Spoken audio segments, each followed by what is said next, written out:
Welcome back, ladies and gentlemen. My name is Brutal, and this is Brutally Honest, a WoW podcast. Just got done recording the episode with Obli, Shaw, and Whispyr.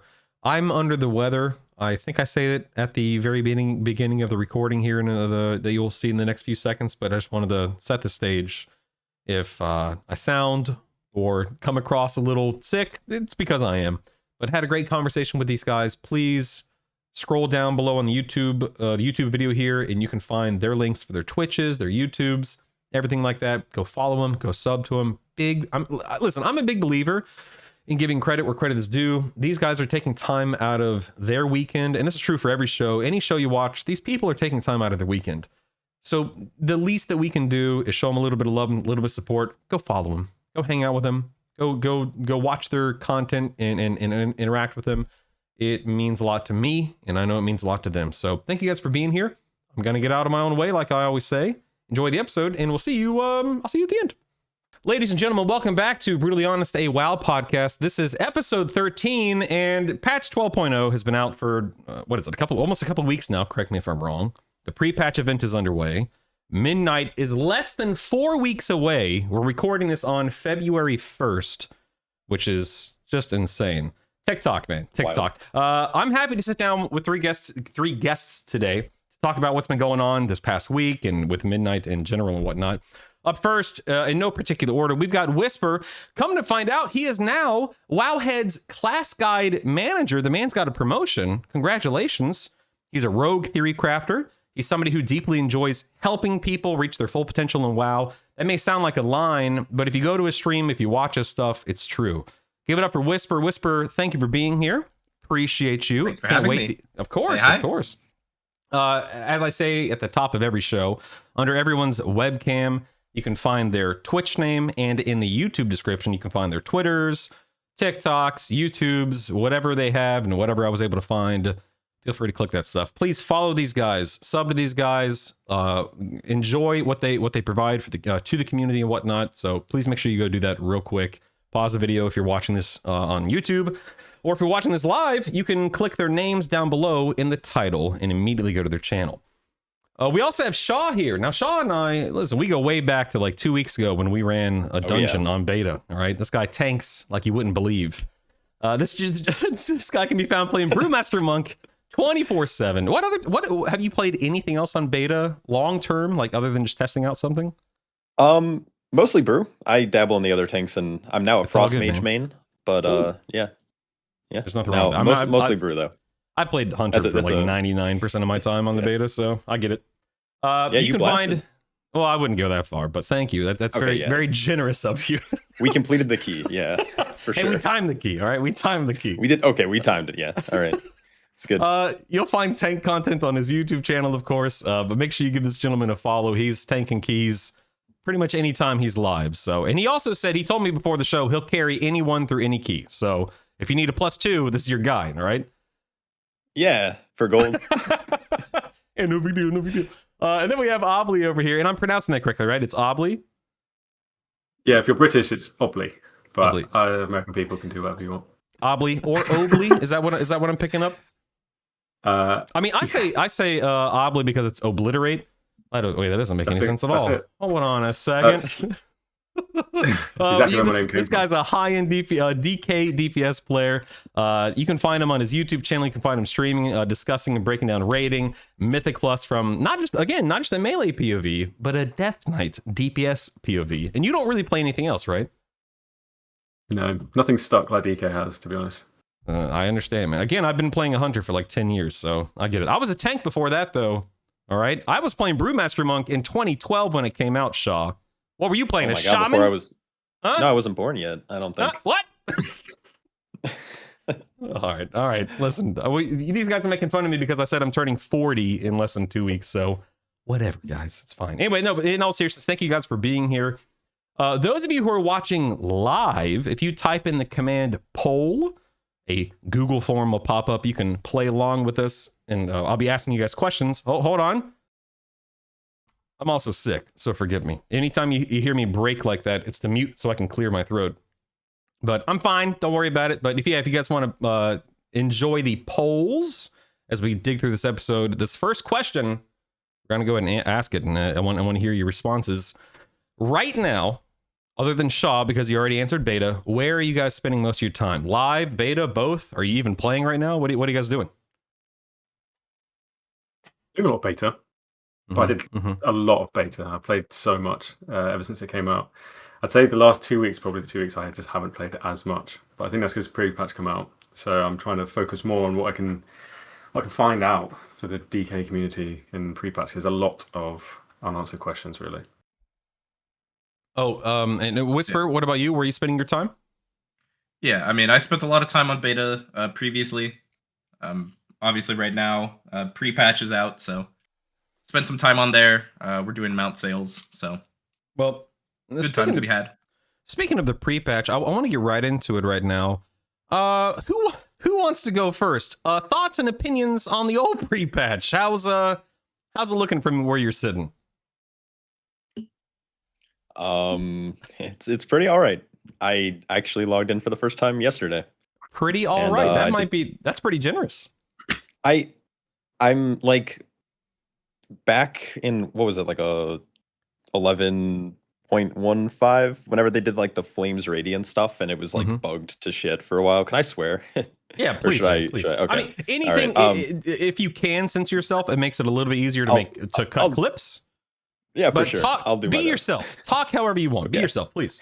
Perfect. Their track record over the War Within has not been great with these pre-patch or 0.5 events. So I was pleasantly surprised, logging in yesterday and doing some stuff, and I wasn't lagging, I wasn't bugging out. But it's it's whatever. I collected some mounts and some furniture for my house, and now I'm probably not logging in for another 6 weeks or whatever. So 6 weeks. I'm pretty indifferent on this whole pre-patch event stuff. Yeah, I kind of feel the same way. It's not made for me. And that's not to excuse any bad design, poor design, any bugs or anything like that, but I'm not the target audience. So anything I say, anything I feel, I guess obviously there is merit because I am a paying customer, but at the end of the day, I play WoW to raid, I play WoW to run Mythic Plus, and that's essentially it. Now we're going to get more into that in a little bit, but that's kind of how I see it. Not everyone feels that way, because there are people who don't raid and who don't run Mythic Plus that are not happy with the pre-patch. Obli, what about you? How are you feeling about it? Yeah, I think you hit the nail on the head. There's nothing really different, to be honest. I think I completed the pre-patch event in maybe half an hour. Other than that, got my mount, got my ensemble of all those weapons, and then that's basically it. Now I'm just hitting target dummies to find out which of the 1 million specs is the best for DK at the moment. But yeah, I'm just logging in and raiding, really. We clear it, and then I think the small joy that you can find is just trying to pass and pre-patch or something like that, and it's ridiculous now. So, not much. Whispyr, have you done anything related to the pre-patch? Yeah, when it came up, I was there the moment the servers came up, clearing it, but it was over in 45 minutes maybe. And I don't know. The pre-patch is always a patch of all time, because not only is the tuning all over the place for any sort of serious content, but I don't know, the pre-patch content itself is also just kind of meh. It's maybe 5 or 6 quests, and then rares on a 5 or 10 minute spawn timer, and you just sit in the middle of the map with everyone else on their mounts, and then fly, kill the rare, fly back to the little rock in the middle, and you're just at it. I don't know. It's not great. It's literally every piece of content they ever put in. It's say that again, I'm sorry? The same thing. It's literally so samey. You're so right. So we always just do that type of content every time. One of the questions that I kept seeing pop up on Reddit and whatnot is not specifically why does this content exist? Because again, it's targeting a specific kind of player, but why do we need a month between 12:00 and the start of midnight? Is there a better way to look at that or think about that or phrase that? Why is it not a 2-week process instead of a 4-week process? Do you guys think it's because of how big this first patch is at midnight with all the changes to combat UI and stat squish and so on and so forth? Probably to get another month of sub. Yeah, honestly, it's just like at the end of the day, it's just money, right? They know that if they release a patch, people are going to play the game, and so they release patches faster and faster. Obviously, we've seen this where, you know, in the olden days, like End of Legion and stuff. Obviously, we had Hellfire Citadel for like a year and a half, right? And that, like, they're never doing that again because they know that releasing a patch, even if it's objectively not good patch, will get people back to play the game. I was there for 14 months, clearing HFC, Siege of Orgrimmar. That was a long time to be in a specific tier. And as much as 1 month of pre-patch can kind of be annoying, you know, it does beat literally 14 months of a raid. Do you think that Blizzard could be doing anything differently with pre-patches leading up to expansion launches? Like, do you think there should be more? Do you think there should be something entirely different than what they have done in recent years? I personally think that the pre-patch events are actually like kind of really good. I don't play them a lot, but I think it does what it's like a nice transition period, I would say, where you have a little stuff to do. It kind of gets you back. This time's weird because they're doing this whole, like, I don't want to say add-on purge. It's ultimately like a week or a purge. Mm-hmm.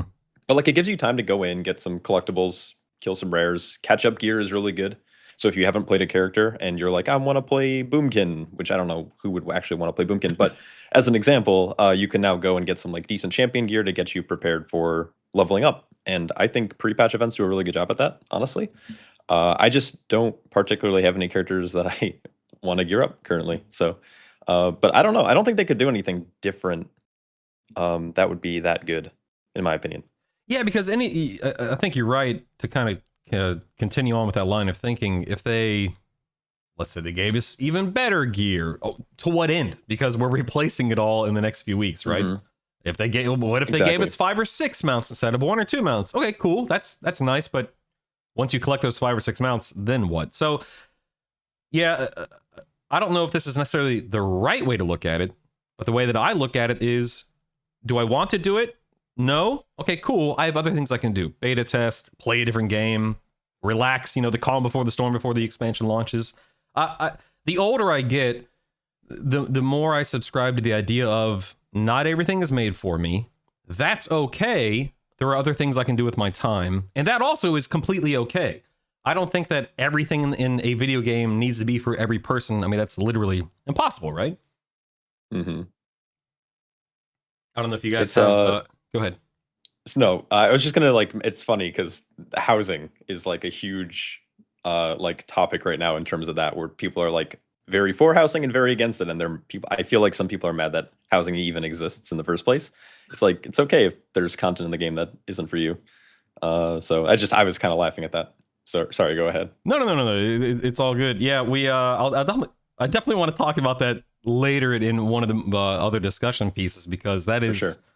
That is so true, and yeah, I'm gonna hold myself back because I have a lot that I want to say about it, and I don't want to jump the gun here. Do you guys think this is a good on ramp to midnight? This pre-patch? Do you think that it's getting?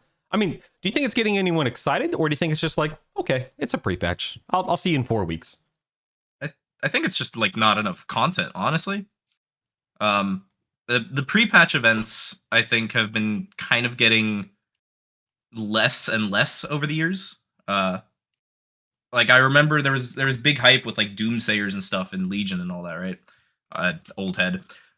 But you know, like, there's something about logging into a pre-patch event and you're like trying to get hype for midnight, and then you like start playing it, you start doing the quest line, and before you're even in it fully and before you're even hyped for it, it's already done. And then you're like, okay, well, I want these mounts, but that would just require me farming the same 5 rares on a timer, you know? Like, put an egg timer on your desk. Every time a rare spawns, you just reset the clock. It's just, I don't know. It's not fun for me, I think. Like, it doesn't make me want to log in and, like, get hyped for midnight if I know that the only thing that I'm doing is farming the same rares. Well, here's a question for you. If you don't, may I interrupt you? I don't know if you wanted to finish your thought first. Yeah, of course. So here's the question. This is kind of a dumb question, I'll admit. But does Blizzard even need to get you excited? Like, you're gonna play midnight. Like, you know what I mean? Like, that's how I look at it is, I'm not logging in to play the pre. I don't need to be excited for midnight. I've already bought the game. I'm gonna play. Blah blah blah blah blah. Like I'm there. I'm sold. I feel like they don't need to convince people like me. Only speaking for myself because I'm already committed. So then, like, who do they need to convince? Like, who are they trying to excite and get either plugged in or to get plugged back in? I mean, the thing is, if they can't get like a quote unquote diehard like me excited, then like, are the casuals excited at the same time? Like, I'm thinking of someone who maybe doesn't play every season or like only logs in when something looks cool, or they're like, oh, you know, my favorite spec got a rework or something like that, and then they log in to go try it. And obviously, Midnight has something with that, with all the classes getting changed. But at the end of the day, from that perspective, if I, you know, watch a streamer or something and it's 30 minutes of content in the pre-patch and then they're just kind of AFK sitting on a rock, I don't know. Where are they sat as well? They'll be sat in the capital city. So if they want people to be hyped about this pre-patch, there's nothing in the capital city that says, oh, by the way, it's pre-patch happening right now. They need to start messing with the capital city, like make the skybox purple like every 10 minutes, or like fling something in the middle of Dornagar, and then you're like, oh shit, what is that? Oh, that's the pre-patch, Void is coming, etc. It just has no spectacle, right? Yeah, you'd have no idea unless you accepted 8 quests and finish them all. Are they doing anything week to week? Like are they expanding the event? Does anyone know? No. Or is this it? This is it. This is pretty much it, yeah. All right, fair enough. So which I don't think is a bad thing. It's just, I do agree that it lacks spectacle, but it's like a good transition period for people to come back if they want to. See what's changed, figure out if they want to play without add-ons or not, and, you know, call it a day. I think a lot of their focus is on Midnight and beyond right now, so. Yeah. I mean, I think that Obli, you definitely said something. I love that kind of stuff. As someone who's played MMOs for way too long, I like when things are not spontaneous in a literal sense, but they feel spontaneous. Obviously, they're going to be programmed, whether that's daily content, weekly content. Yeah, the skybox changes, or, you know, demons, or I guess in this case, the Void is invading Dornagal, or it's invading Orgrimmar. We got to go stop the Void, or whatever the case is. I think that'd be exciting. Would I play that all day, every day, leading up to the expansion launching? No, but I mean, I think that some people would consider that to be more exciting, but I don't know, man. I don't know. I don't know if you guys... The main thing is that you would have no idea that it's even going on unless you left the capital city, which many people aren't doing, because it's the end of the expansion. Yeah. Real quick, by the way, for anyone who's listening live, you can type in the command question followed by a question, and those will pop up on my end. And if anything is relevant, pertinent to the conversation, you can bet that I'll be bringing it to the table here to talk with these guys about it. But again, that's question followed by your question. Does anyone else have anything they want to talk about in regards to the pre-patch? Because I do have something from a viewer named Fuzza, if not. Fuzza asks, do you guys feel like the Midnight hype isn't really there? Housing aside, it just feels like a new season, or I've heard some people say, you know, kind of like just another patch instead of... Real quick, I will say that this may be a side effect of a saga, like our first saga in WoW, like leading from one expansion directly into another. Because I do understand where you're coming from, Fuzza. It doesn't, I guess from a story standpoint, or just from a, hey, we're logging off on a Monday, logging on a Tuesday. Yeah, we have a stat squish. We've lost weak ores, blah, blah, blah. But it's not a huge tonal shift, or there's not a giant change. What do you guys think? Agree. Did you say agree? Is that what you said? I agree with everything. Oh, okay. Yeah, it just feels a bit weird. I don't know what it is. I just feel it in my heart. It just doesn't feel right. It's a gut thing, right? Yeah. It's like weird because this is like kind of the first time that we've known what we know what the next expansion is, and we've known kind of the story beats, and that can definitely like take away from like the general hype. I think like the flair as well isn't really there, so I don't really know. Maybe we're just getting jaded as old WoW players. Sure. And it seems like repeats, right? Especially with this pre-patch event, it just feels like a watered down version of the War Within like pre-patch, and then the watered down Dragonflight version of the pre-patch. So yeah, I don't know, like the hype's weird this time around. I don't know what the cause of it is. Yeah, I mean, it again, it might just be the fact that okay, we just got done beating Dimensius and Zalatath scampered off. Let's go chase after Zalatath again. Let's go And her to, feet. yeah, exactly. We're gonna go to a void area right after we got done in a void raid. So sure, it's a new zone, new this, new that, but just it's more of a segue than a giant, change in pace or a giant shift, I suppose. Yeah, exactly.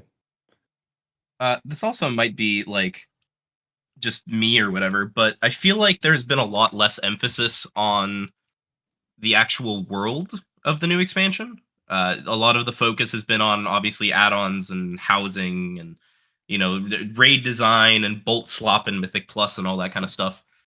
So I feel like a lot of that like usual hype of people wanting to enjoy the new zones just like isn't there because people haven't really been talking about it at all. I could be totally wrong on that, but also like the prey system, like who's talking about that? Like that's a new system that's in the world, but like I think like you're what is it? absolutely right. Like I don't know. Yeah, I love the think prey system. I haven't even touched it yet, but I think It's that's so good. It's so good. You're just hanging out and someone comes and attacks you. Yeah, no, it's just side tangent, but it's like I tested it on alpha like a bunch, and it was actually really fun. It was like the first time I was actually enjoying open world content for the first time ever. And I'm someone who really just likes to just go into Mythic Plus, and I raid to do Mythic Plus. So getting me interested in world content is like really hard to do, and I think Blizzard did a good job at it. Am I going to do it every day forever the rest of the expansion? Probably not, but I don't know. The prey system is pretty lit. That's good. But no one's talking about it, so yeah, I I've don't heard know. I agree. nothing about it, so that's really encouraging to hear that because up until right this moment I haven't even really thought about it at all. So that's good. That's encouraging. I'm looking forward to experimenting with it then. Heck yeah. Whispyr, I wanted to say I hear you with what you're saying because I'm the kind of player that I love the new areas we go to. I love the new story. I love this. I love that. And I haven't really felt that the same way this expansion. And I don't know if maybe that's just me and you. But for me, it's just one of those things where it's like, yeah, we're just going to this new expansion. You're right. We've heard a ton about housing, which is fine. We'll talk about more. We'll talk about that later if we have the time. We've heard about, class pruning. We've heard about combat weak ores, but I think it was Shaw who said earlier, it's pretty much just weak ores going away. There hasn't been a lot of focus on, I mean, from where I'm sitting, I know not everyone sees it this way, so I want to be clear about that. Oh, I just heard, hold on. We still alive? Hold on. Okay, we're good. We're fine. I just got an alert on my computer. We're totally fine. But yeah, I don't know if you guys feel the same way that Whispyr and I do. Yeah, I don't know. I've done the leveling, but I can't tell you a single zone that I leveled through. I've forgotten all of them. I do think Silver Moon being revamped is pretty cool. Yeah, But- I think it's a great idea. Yeah, I love seeing the revamp, but I haven't even bothered leveling. I'm usually the kind of guy that does leveling guides and stuff like that for the player base, but I just haven't felt like it this go around for whatever reason. I feel like until there's some sort of competitive edge in the new content, it's generally going to kind of get swept under the rug. Like if they had a competitive leaderboard to do with the prey system to see who's the best predator or something like that, I don't know. Then you get more people making videos saying this is the most efficient way to farm this and that. But I think until then, there won't be much hype. Yeah, It's kind of sad because most expansions have always had their like star of the show for the expansion. Sadly, even the prey is probably going to be quite good. Don't think it's going to be the star of the expansion, which is, I think, why it doesn't feel. Well, I don't mean to interrupt you. Please finish your thought. Right. Okay. Just like that. We're going to be talking about the roadmap here in a little bit, where Labyrinths. That might wind up being the star for a lot of people. We have raids between raids, but I don't want to jump the gun here. We're going to talk about the poll real quick. The first poll was right now, where are you spending most of your time? The answer was 57 people who responded to the poll said they're spending their time on live, which makes sense. People are still probably working on their UIs, the pre-patch event like we've been talking about, etc. 14% of people said they're not even really playing right now, which I hope you guys enjoy midnight when it launches. If maybe you're just taking time off before midnight, that's totally fine too. The next poll is, how do you feel about your current UI compared to what it was before the pre-patch? You can respond to that poll by typing the command poll and clicking that link. I unless you guys have something super specific you want to talk about with all the pre-patch event, I want to know about your UIs. I just started working on mine the other day. I did a little bit Friday, a little bit Saturday. I'm not really doing anything on live that needs a UI right now. That's why I'm kind of taking my time with it. But how are you feeling with your UIs right now? Now that you've been living in them or with them for the past couple of weeks, have you guys even started? Are you done working on your UIs already? Who wants to go first? I mean, I can go first. I've been rocking like base UI. You're talking about since I never the really pre-patch? was like, Or yeah, basically forever? since pre-patch. No, before it was like most of my UI was like made up of weak auras. Nothing like super computational, but just Mhm. like it was just easy to have it in one place. And then I had like bartender. You know, I'm still using bartender, but like I consider it basically base because it does Yeah. essentially what the base UI does anyways. I can just like hide my bag bar and my EXP bar because I just think that's clutter I don't want. But yeah, I've just been rocking base UI. I'm kind of sad just about like the state of add-ons. Like some of my favorite add-ons aren't like updated yet. Weak ores is gone, so I've just been kind of just like trying to get used to the base UI and Mm-hmm. trying to break minimal amount of keyboards in the process. But it's not bad actually. I think the base UI is actually like not terrible. It's just nowhere close to where I think players expected it going into midnight. Yeah. What's Yes, weak interesting? I want to hear from you other two in just a second. What I find interesting is on the beta, for weeks that I've been on the beta, I've been playing without any add-ons, and so I've gotten used to this whole no add-ons, you know, in Mythic Plus and whatnot. And the moment I started installing add-ons and using them again, I'm like, this feels weird, and I didn't expect that because I've always been much like you, Shaw. I was a huge weak auras user. I use add-ons for anything and everything, and I didn't expect to have this weird situation to where once I stopped using them and I started using them again, it felt very not uncomfortable, but just unused. It just wasn't how I expected it to feel. And that's not to say I'm not going to use them. I'm going to use them, but I got used to the default UI much faster than I thought I was going to, I suppose is the ultimate point. Whispyr, what about you, man? How's your UI coming along? Yeah, I'm mostly base UI as well. When the UI first got, revamped with edit mode and stuff in Dragonflight, I immediately jumped off of all LVUI type, add-ons. I started going base UI with that. So I've kind of already been basically just using weak auras and Plater for, the last 2 years or so, 3 years. But I found kind of a similar thing to you where as I downloaded add-ons on the pre-patch, I was like, why am I doing this again? Like, what? What is the point of me downloading this add-on right now? Like, I look at it, I set it up, and I'm like, this is just, I don't know. Like, I don't know why I'm doing this. So right now, I'm basically just using Sensei's class resource bar to change the personal resource display. And maybe I use Platinator, maybe I don't, but that's really about it. I haven't felt the need to really do anything else. And obviously there's jank, right? The cooldown manager has its issues and its flaws and stuff being tracked or not tracked. But for the most part, like I get by just fine. You're not using Baginator? Man, I'm a big Baginator fan. I don't even think I'm using that. No, I really think it's like 2 add-ons. All right, listen, I don't know why this scratches an itch for anyone out there that doesn't know what Baginator is. It's just an add-on made by the same guy who does Chatinator and Platinator, if I'm not mistaken.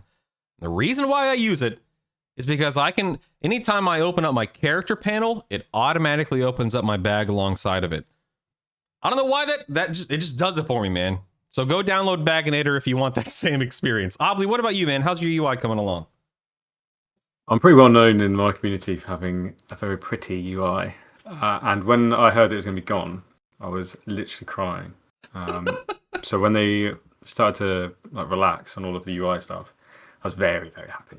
Very happy, man. But one of my close friends is Unhalted, and he makes Unhalted unit frames, which is amazing. Yeah, I grew up with him. He's probably one of the people that got me into WoW, actually. But his add-on looks great. I use that, and I use Better Cooldown Manager, which is also made by him for my resources. And I love my UI. Wow, man. I miss weak auras so much, but I feel like I'm at a happy medium where I was before everything got tanked. and I like it now. I like the way it looks. I think there's some kind of like buggy stuff with obviously add-ons basically having to remake themselves, but that'll smooth over at some point, I'm sure. So my UI, I like it. Even Plato. Yeah, I mean, do you guys use Jundi's profile for Plater? I'm a big Jundi's fan for Plater. What about LVY? Do you guys use LVY? I used to use LVY, but it was so heavy that I switched to Unhalted. I'm testing out LVY again. Someone said this, and I can't remember who it was, so forgive me if you're listening. But I've been using LVY for so long that that to me is the WoW UI. So to move away from it has been very difficult for me. I tried to move away from it a few months ago, wound up going back to it. I'm trying to move away from it here at the beginning of the expansion because do I really need it? But I got it installed again, man. I just can't seem to stop the daggum. I need it. I love LVY, and I know a lot of people complain about the resources and how heavy it is in your system and whatnot. But I just love the way it looks, man. Mm-hmm. Are there any good quality of life add-ons that you guys have found that you guys have been that you've stumbled upon over these past couple of weeks? Sexy map, best add-on. Ooh.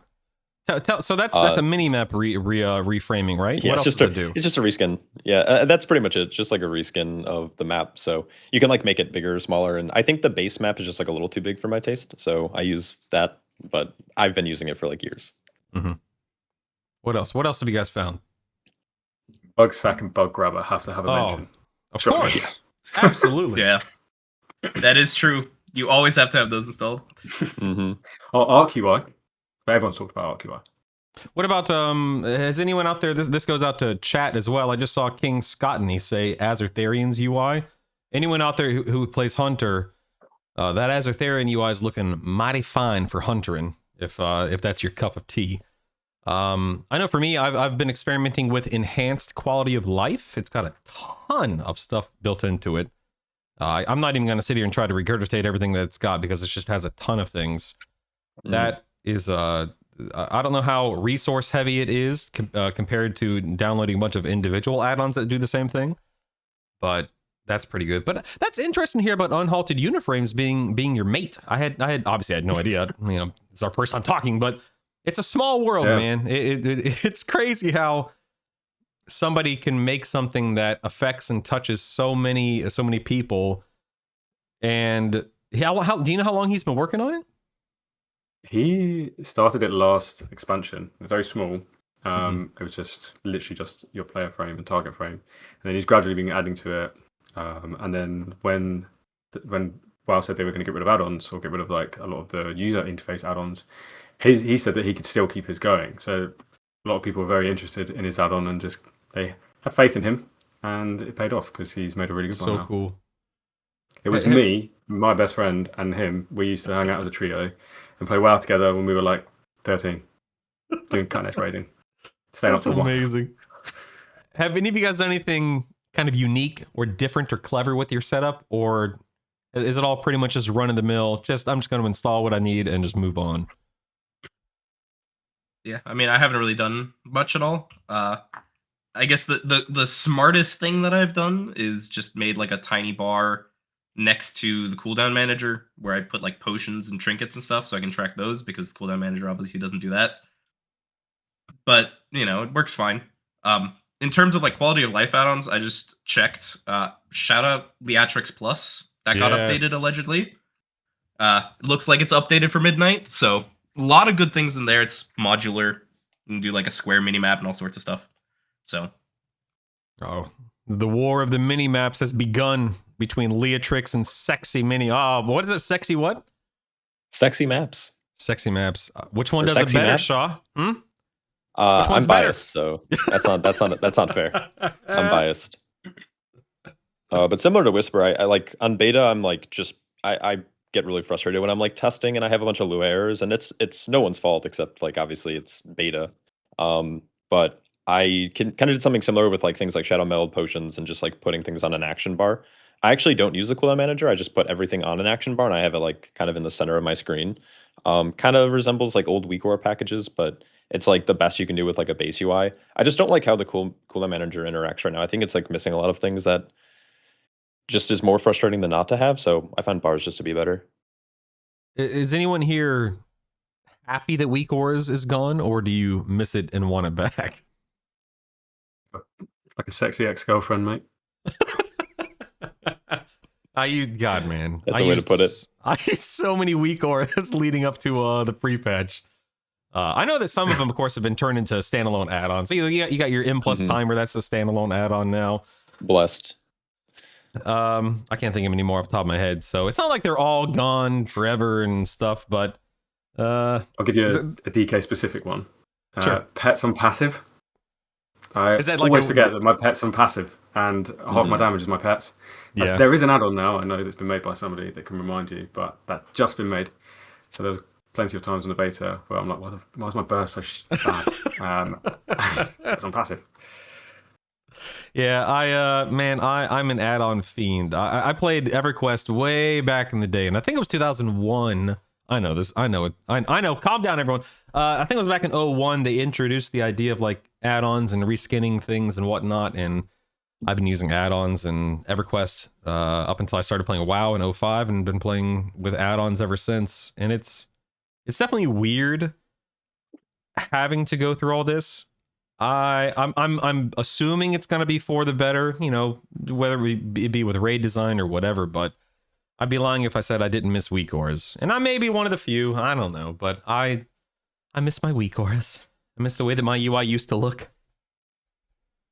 I think that's the biggest thing, is just like anything UI based. I'm glad Weak Auras are gone, like for computational stuff for both Mythic Plus and raiding. Also, like PvP, I felt like whenever I watched PvPers, like streamers, it just, they had 1.5 million Weak Auras, and I'm just like, how is this like fun? Where it's not that the game is like, it's the Weak Auras are playing the game for you, but it's giving you so much information, and more often than not, it's like not super useful, or it just trivializes boss fights. So like that stuff being gone, super happy with. Yeah, that was kind of my experience when I started beta testing and running Mythic Plus however many weeks ago, is going in with just the base UI. I was forced, for better for worse, and I guess if I had to say it was for the better, I was forced to read the room in a way. Like I actually had to pay attention to what was unfolding in front of me instead of just reading bars, just reading Weak Auras, etc. And I was pleasantly surprised with how comfortable it felt. And again, better in some ways, I suppose, but I was shocked with how comfortable it was for me, coming from having so much on my screen. I mean, it wasn't like a mess, but I had everything where I wanted it to. Yeah, I felt like maybe there wasn't a need to track as much as I was tracking. That said, I do miss Omni CD. I don't know if any of you guys cared about that. As a tank, peace, yeah, as a tank, like how do you know what to pull now, man? You just pull. Just hold W go. and Yeah, just pull around your own cooldowns. Yeah, it's easy. No, that stuff going away is like really difficult if you're in a weird environment where you're like you pug, but you're trying to be cognizant of like what cooldowns you have available, whether it's like healing CDs or DPS CDs. So that really sucks that that's gone. It's like, it's fine for someone like me who plays with a group and people can just calm like, hey, I have the CD, or you have a structured route so people know when they should be using stuff in Mythic Plus. But for like the general player base, I think it's like a big shame that that stuff's like currently no longer available. Yeah. We had a question coming from Fuzza. Do you know this Fuzza guy, Obli? Are you familiar with Fuzza, the Twitch? Well, you got a fan, man, because he wants to know, ask Obli how he manages debuffs on nameplates. Unholy Death Knight has too many debuffs, and it's a mess on Plater. What do you do? Yeah, good question. Nothing. You can't. Because of the combat filtering, add-ons obviously can't read anything to do with what debuffs you have or anything like that. So Plater has a really tough time stopping all of these debuffs from being put on. One tip I can give is disable having any auras on anyone else but your current target. Obviously, you're not going to be able to see Virulent Plague or Dread Plague on it. There'll be that 10 million. But at least there won't be 10 sets of 10 million debuffs if everyone else has theirs disabled. So, nothing. Yeah, well, I mean, what do you guys think? Blacklisting and whitelisting, do you think we need it? Do you think it's critical, or do you think we're just gonna, it just is what it is and Blizzard's not gonna budge on it? I mean, I can tell you from an Assassination Rogue perspective, we also have a bunch of debuffs, but the like base filtering that Blizzard added is actually really good. And so whenever someone's like, oh my god, there's so many debuffs, My number one suggestion is always uninstall Plater. Like, Plater just shows you all your debuffs, and it just doesn't need to. So if you just disable it, your quality of life instantly improves. But yeah, I mean, weak aura wise, I don't want to go too far back, but I don't really miss weak auras. There are some things obviously that I do miss about weak auras and having one consolidated add-on do a bunch of stuff, but I think I'm still traumatized from Avanax. Weak aura bosses. What is that? Avanax is the big slug from Nerebar. That weak aura boss, it killed all fun for me. Having things auto marked and assigned, and who's kicking this, and okay, well now we have 3 triangles. Why do we have 3 triangles when it should be 2? Who's breaking this egg? Oh, someone didn't update their weak aura, and so now we have desynced versions, and so everyone has to go and check their version. And oh my god, it's so much of a headache that I will not be missing. Would you say that Blizzard just needs to get better at raid design, or do you think that a fight like that can exist without weak auras, or should exist without weak auras? I mean, I think that there is a little bit of an arms race going on there. But stuff like Fractalus is kind of doable without weak auras. That's, I think, a better example of something that got solved by weak auras, but didn't necessarily need to be solved by weak auras. But stuff like Avanax, I think, was actually just too far and over-designed just for the sake of over-designing it. But, I mean, based on the current raid in Midnight, right, like what we tested, I think it's not necessary at all. Yeah. We're going to take one more viewer question before we move on to the next topic here. Shard asks, the CDM, it's been hit or miss in a lot of ways. If you could add one thing to it to make it better, what would it be? Does anyone want to take that? Oh, Obli, yes, sir. Yes, sir. The ability to do a second row. Ooh. I don't know why it just has to be one row. Like for me, I like to separate so I have my CDM in the middle with my normal buffs. But then with Frost DK, you have Killing Machine, which is vital. You really want to play around it. I like that being big and in a spot where my eyes always are, but that's not going to be where my buffs tend to always be.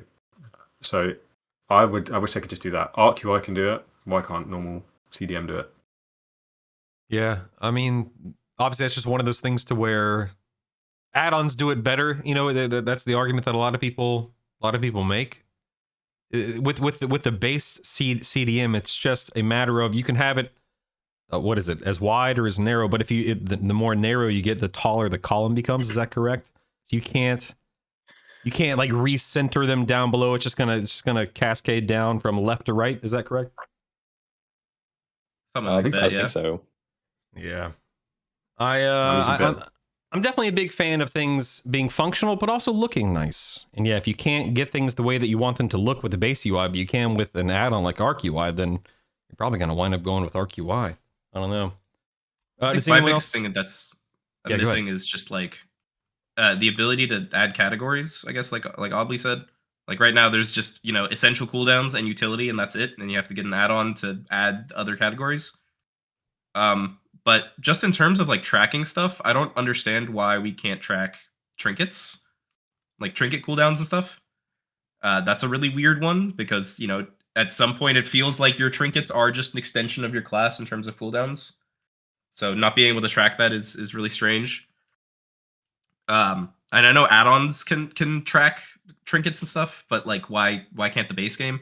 Mm-hmm. And also, there's just stuff missing. Like, my Apex talent can't really be tracked effectively. It's a stacking buff, and I can't track the stacks, which is, like, what? Such a good point, because even, like, Nether Prism, like, you can't track Nether Prism, so you have to, like, look in your top corner to see if you've got 18 stacks or not. That's annoying. Yeah, obviously exactly. It's going, but still. Same thing with racials, right? Like, Keybound Husband in Twitch chat said, what about racials? You can't track those yet either, right? Yeah. Nope. That's crazy, man. Do you think this is just a matter of they'll get to it, or like it can't be an oversight? I guess is my point, right? Like Blizzard knows that we use our racials and our trinkets and stuff, so fingers crossed before midnight. Is that kind of what we're going with right now? I believe so. Yeah, I think season 1 is just kind of chopped. Honestly, like you can just write season 1 off, and the UI will be fixed in season 2. Like it's just rushed. I don't know. I mean, do you think that? Do you think that it's? I mean, again, this is total just guesswork. But I mean, do you think it's possible they could get this stuff fixed before season 1? I mean, they can, right? If an add-on author can do it, they can do it. I know they have more red tape or whatever, but still. Mm-hmm. Yeah, I mean, at some point they go into a code freeze, right? Like at some point there's just a release candidate, and you can't really update anything past hotfixes. And obviously, with the expansion 4 weeks out, right? You don't want to touch too much. So that's definitely not happening before the release of actual Midnight. And then, whatever is on PTR right now, that got updated to the 0.5 patch, I think. There's no changes there yet. So it definitely isn't happening before Midnight, and the window between Midnight and season 1 is very short. So I don't know. Yeah, I mean, is there anything else that's missing that you guys know of, or is there anything else that you're surprised isn't on the baseline UI right now, or have we already kind of touched on it all? I mean, the damage meter was missing quite a lot. They just added something to that this past week, right? What was it? Yeah, target damage done. Yeah. Yeah, so you can see the damage done to each target, but it still doesn't have as much as details where like you can see the damage breakdown, which I think is really useful. Like if you're looking at, what target you're dealing damage to, you can at least see the breakdown of like, oh, my AoE ability did the most of this, or like the hunter was hitting it or not. But that's just like another layer that you could probably just do with Warcraft logs, but in the moment, it's nice to see. I think the bigger problem for me, sorry. No, finish your thought. No, I was just like gonna ask I think the bigger problem, I think, is the nameplates baseline are kind of crap. Just visually speaking, it's, I don't know. Like they have a couple options, and they all kind of look bad. Which is basically the only reason why I would ever get Platinator, honestly. If they just made the base nameplates look better and have like maybe some coloring options, I would be set for life. But those are very lacking in my opinion. Yeah. Real quick, I want to touch on something that was posted on Wowhead a few days ago. I believe it stems from a Reddit post, and then Blizzard had to come back in and clarify something even further. But essentially, make a long story short, someone from Blizzard posted something, and then someone else jumped in, and they said that they are, and I'm quoting them here, "We almost continuously hotfix the game to address quality of life issues such as damage meter functionality or class abilities currently missing from the cooldown manager," and then bugs and stuff like that. So, yeah, they have stuff coming out in 12.01, and then we'll see what else is included, either prior to the expansion launching or season 1 launching. But if I'm not mistaken, we have no guarantee of anything that is currently missing being input or being added prior to season 1. We can hope, but we don't know. We'll see. Yeah, in any case. Oh, also, let's talk about the poll real quick. The question was, how do you feel about your current UI compared to pre-patch? 39% of people said it's worse. 39% of people said that their UI is currently worse compared to how it was prior to pre-patch. So for the 39% of you that said it was worse, I voted still tweaking it. For those of you who say their UI is worse, are you completely dissatisfied? Are you done? Or are you saying it's worse because you haven't gotten it back up to speed yet? I guess that's worse with extra steps, says Shard. Oh my goodness. Well, yeah, Whispyr, I want you to kind of take the reign. Oh, real quick, let me. The next question, the poll. By the way, you can pull up the poll by typing in !POLL poll. The question is, how do you feel about Midnight's first raid tier? And speaking of raiding, Whispyr, I kind of want you to take the reins here. We touched on this before the podcast. You made a video back at the end of December, I think, talking about your raid testing. Was it prior to Mythic raid testing? Is that correct? But share with us your feelings about what you've experienced at that point in time versus how it is now in your eyes. Mm-hmm. So I'm someone who religiously does all of the raid testing every single time it's out. Doesn't matter, heroic, mythic. I even do like a normal clear over the weekend sometimes.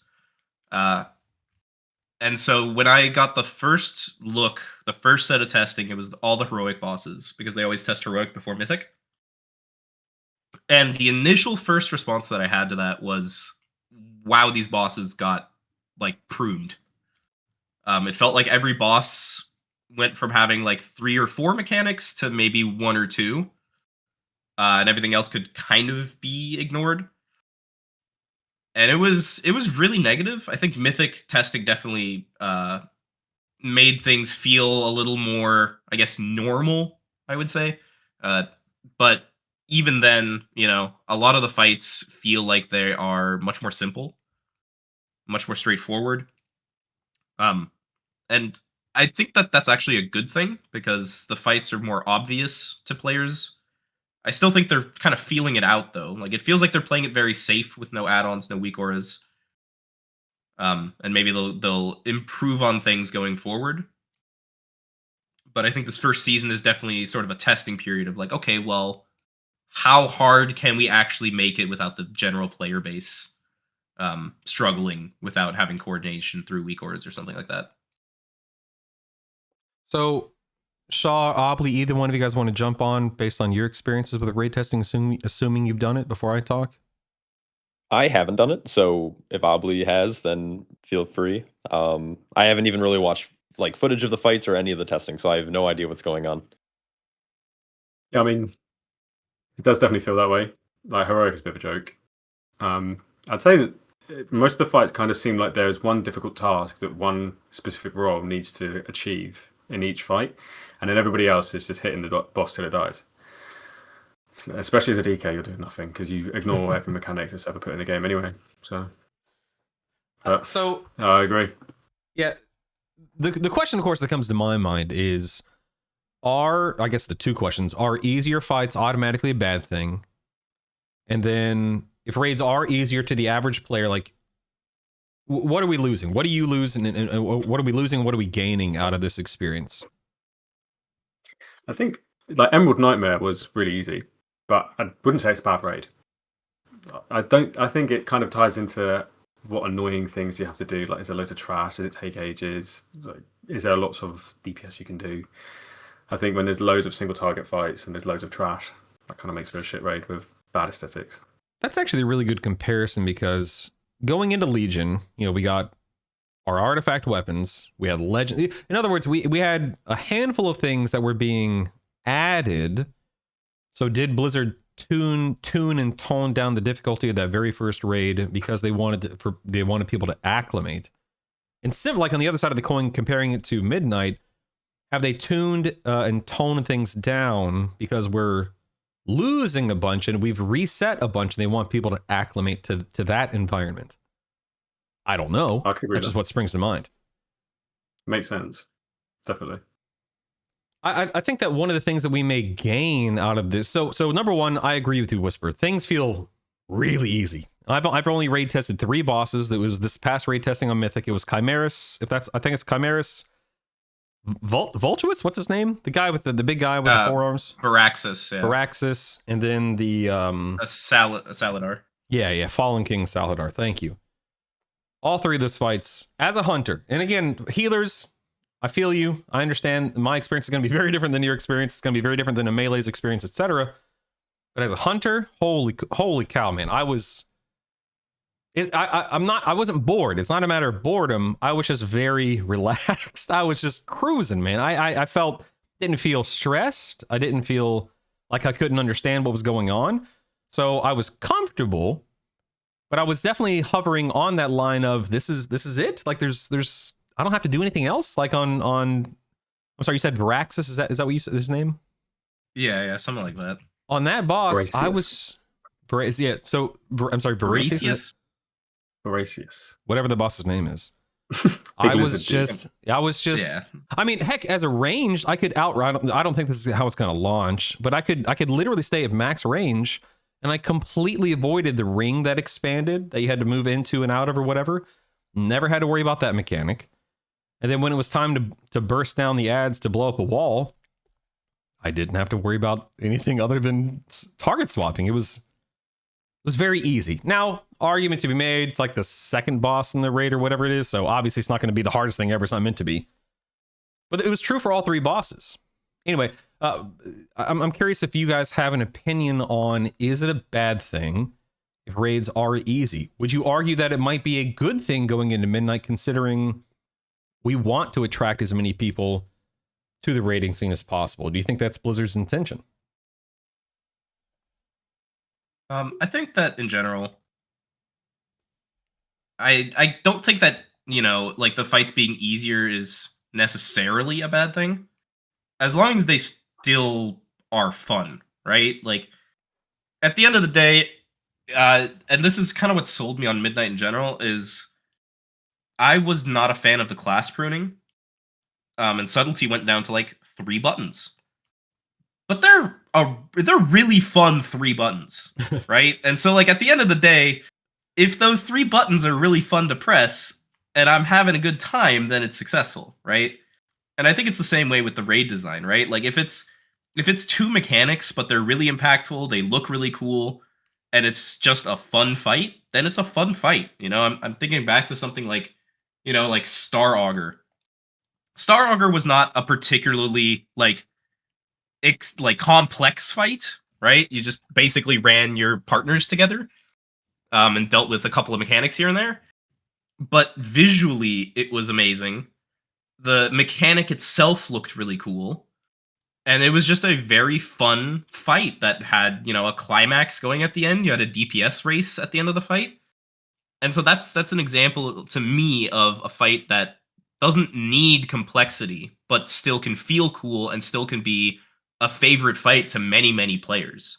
Yeah, and I think if we're going in that direction, then it's fine. That is a great point. A great example, too. I don't know about you guys, but I loved that fight. Holy cow. And again, visually, nothing even, I mean, I can't say nothing comes close, but at the time, nothing even came close to it. Oh, my God. Real quick, Luciferium, I'm hoping I'm pronouncing your name correctly, says that as a melee, I was so bored, nothing was happening. It felt like I was fighting a target dummy during raid testing. Would you say that's accurate, or is that a bit too... Is that a bit of an exaggeration? Yeah. Kind of. Yeah. I mean, they're not wrong. It's a target dummy that you have to move a little bit, like... Mm-hmm. But I mean, my take is melee get a bit of a good rap, to be honest. Like, as long as we are just not standing in shit that's going to kill you, you can kind of do that most of the time. Like quite a lot of bosses are quite target dummy for us, but this particularly seems that way. Real quick, Rise Cinnamon says, "Well, Brutal, you're playing BM. You don't do mechanics. You're out in the middle of nowhere spamming kill command. Hey, I was playing marksmanship too, all right? How dare you, Rise Cinnamon? How so dare just call out that fraud. Call out that fraud. I mean, so you guys have been raiding for years now, right? You have a ton of experience to call upon. Like, do you think that fun execution matters more than, and no pun intended, brutal difficulty, just overwhelming difficulty? Like, can you have both, or is one better than the other for the average WoW raider? Sure. A fight can be difficult, but if it's not difficult for you because it's not your mechanic you have to deal with, then it's not fun for you. Like Dementius as a DK, for me, as a melee, maybe. I don't feel like there's as much you have to do. You just have to target switch. That's it. I have to grip something twice in the whole fight. But for the rest of the entire fight, I'm waiting until P3 to get my melee circle, which I don't even have to stand in half the time. And that's it. There's not really any actual mechanic. I might get the gravity that I have to go to the back with. I might have to soak.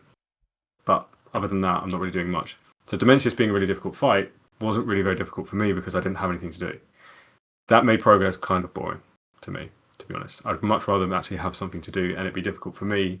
But I think there's also a sense of self-accomplishment as well, because if you're relying on somebody else to do a hard task and you could just do it, if you could just take it over, you feel good, like being able to do that for your team. But I think for me in my position as a DK, as a melee, it's not often that you can do that, especially a slow melee. So while you were talking, and I promise I was paying attention to you, but Joe Terry in Twitch chat said something. And again, it's 3 people, 4 including myself, who've been playing this game for a long time and rating a long time. He said, this is Joe speaking, I've only just got into rating and it's so much fun. If it was much harder, I would have never started it. What do you think that says about WoW rating as a whole? And I guess from where I sit, Blizzard doesn't need to convince the majority of people to keep rating. Blizzard probably should be convincing more people to get involved with the game and to get involved in the community. Would you agree, or how do you see it? I think accessibility is like a big thing.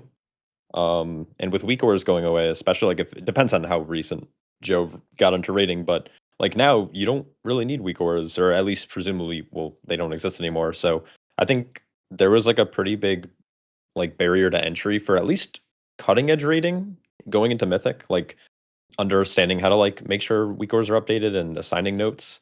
Now again, I'm a tank, so I just like get hit in the face and I'm bored most of the time. But I think rating accessibility in WoW has gotten to the point, at least up until now, where just like there was such like a high, like I don't know, skill floor. So I don't know. I think moving into Midnight, despite not raid testing, I think simple fights are probably better for the community and for the game. That's my take, though. Yeah. I mean, I think they can still, and Drew, she kind of said this in Twitch chat as well. I think that you can probably have mechanically speaking, a relatively easy fight. You can still make it difficult because of your DPS check and healing check and stuff like that. Kind of like what Star Augur was, that DPS check at the end. Do you think that these changes, anything that we've read or experienced, do you think this is going to make the rating scene healthier in the long term? I think it's going to be healthier for the whole game because I think there's just going to be more people that are going to try it out. I think the high end probably is going to get bored. But I think it also kind of matters where they put the difficulty. And I don't know. There's this eternal kind of question that always looms around rating, where the first 4 or 5 bosses get cleared within 10 pulls each, and then they hit a wall and it's like a 300 pull boss. I know that as a raider, I hate that. I would prefer, if there's 10 bosses in a raid, I would prefer each one being 100 pulls rather than the first 8 being, 20 and then the last 2 being 600, right? Like, but I think there's also a question of like, is the fact that the first couple bosses, there's so little pull counts in those, does that help people get into raiding, or does it ultimately turn them off because they clear the first 4, hit a wall, and then go, oh, it's like, this is not what I signed up for. But I don't know. I think if everything as a whole is easier, then there's definitely going to be more people trying it out. I think the other thing, which is like so weird, if you think about it from an outside perspective, raiding is kind of really rough, like timing wise. You have a set schedule, right? Like Tuesday at 6 p.m., you got to be online raiding. And there's not a lot of video games that are like that. Yeah. Like, that's just not a thing, right? People just, they open League of Legends, they queue. They open Fortnite, they hit the queue button, right? There's 2 friends on, they hit queue, they just go. And for raiding, it's very much you are raiding 3 days a week. This is the time that we're raiding. This is when we start. This is when we end. And I think that's a little off-putting for people all the time. Especially if they're not coming from MMOs in general, right? I think that's a great... Do either one of you guys want to jump in before I monologue for the next minute? Yeah, my when I was raiding probably like a couple of years ago, my ex-girlfriend left me because she said that I play every single Wednesday, and it's sad for a man to do that. I'm still playing WoW, and I love it, so she can do well. Darn right, Left man. you? No. No way. She said gaming's for boys. No way, Oh, man. jeez. That is. Yeah. Oh, God. Sorry to bring Anyway, mood down. Shaw, did you want to say anything before I monologue? I'd love to, but also I don't have anything to say. So I'm I've been cutting edge rating for the last couple of years, and I haven't done any testing, so I have like no input for the new raids coming up, and I'm so checked out of rating right now that I just don't really have any input. So Yeah. feel free to monologue. I've already forgotten what I was going to say. It wasn't that important. Don't worry about it. Oh dang. No, I'm sick and I have a bad memory to begin with, so I'm struggling to form cohesive thoughts right now. So forgive me, but yeah, it's one of those things. What I do remember is that has to be a problem that Blizzard continuously goes back to the drawing board for, because like you said, Fortnite, League, I mean, 1,000 other games, you either log on and you queue for a 10, 15, 20-minute match, and that is the game, that's the loop, or they're sandboxy, like, you know, your Minecrafts and whatnot, where you just log on and do what you want for however long you want. MMOs are a unique beast, for sure, because, you know, even Mythic Plus, a 25 to 40-minute dungeon run, that's a commitment for a lot of people. They got kids, you know, they get home from a long day of work. You have to get to a point where you can even do Mythic Plus before you can start doing Mythic Plus itself. And then on top of that, you know, your rating schedules. That's a tall order for a lot of people. So I can see why it's one of the main reasons I assume a lot of people struggle to get involved with rating to begin with. Like, how attractive, and this is not a rhetorical, well, I guess, whatever. It's, how attractive is rating to somebody who's fresh out of high school, you know, fresh out of college, whatever the case may be? They're in their late teens, early 20s, mid 20s, not having done it for the last 5, 10, 15 years, however long it's been. Like, how many people are picking up WoW and they're like, ooh, I want to commit to that schedule that you're talking about? I don't have a clue. I assume not many, because it's a tall order. Not. It's like a part-time job. Yeah. Especially if you're committing to a schedule. Like, if you raid more, like, personally, I've been raiding in like a 2-day-a-week guild for years now, which is the most I want to put in. And it's like 3 hours, 3.5 hours each night. Same. Yep. But any more than that, it's like, yeah, it's like almost like a part-time job. And it's crazy. You got to be super committed to raiding, or like really enjoy that progression. And I think it's fun, kind of going back to the whole pull count thing. I guess I do have comments on that. I loved season 2 of the War Within. Like, Undermine was great because the longest boss in there, I think, for my guild was unironically Sprockenmonger, which took us like 100 pulls because we had some attendance issues. So we had like people filling in for tank, and that was rough. But it was like Muggsy was 100, Gallywix was 60, mid 60s, and that was like such a good tier. The bosses were still really fun though. I know Gallia is kind of a meme, but God, that was like my perfect end fight. It was just like couple mechanics, nothing too crazy. A little bit of responsibility on like 5 people and then maybe the tank.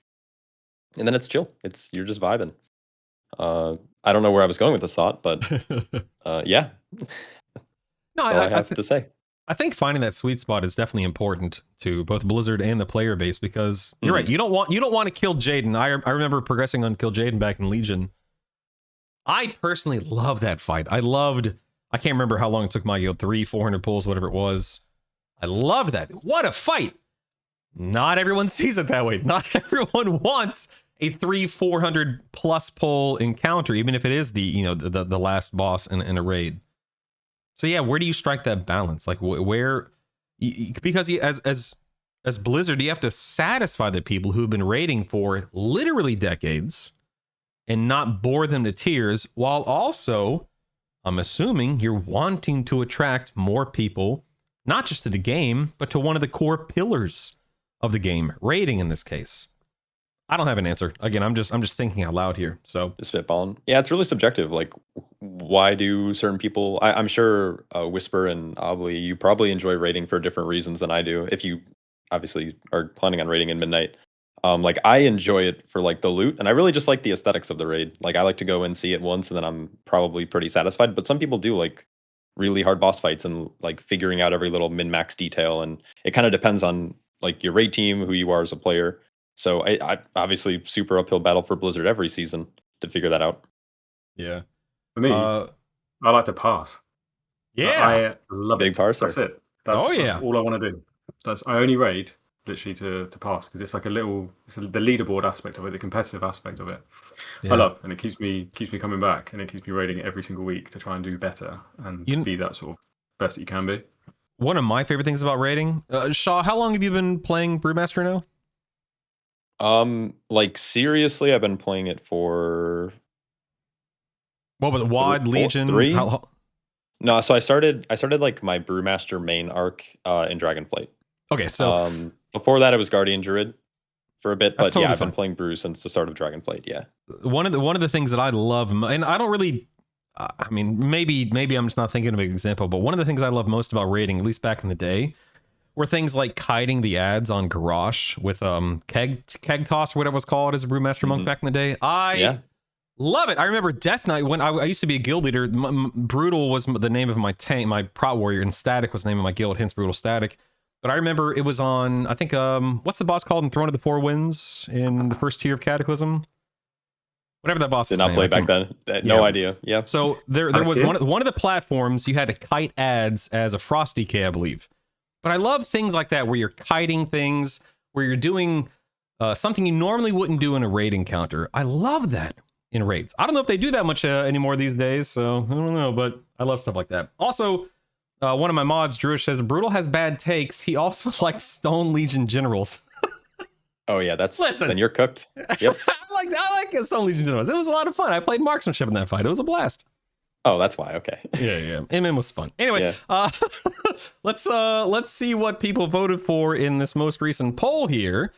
Scrolling down, how do you feel about Midnight's first raid tier? Whoa, 71% of people said they are excited. Me too. Something I've been saying for weeks and weeks and weeks now. For better, for worse, good or bad, whatever. I think that if you are looking to get involved with raiding, right now is a good time. The slate has been wiped clean, cleaner than it's been in a very long time. There's been a big reset across the board, whether it be with mechanically speaking, class, whatever, however classes and specs play. It's a good time, in my opinion. Would you guys agree with that? Yep. Yeah, I think if you're going to start, now is probably the time for Season 1 of Midnight. Yeah. Go ahead.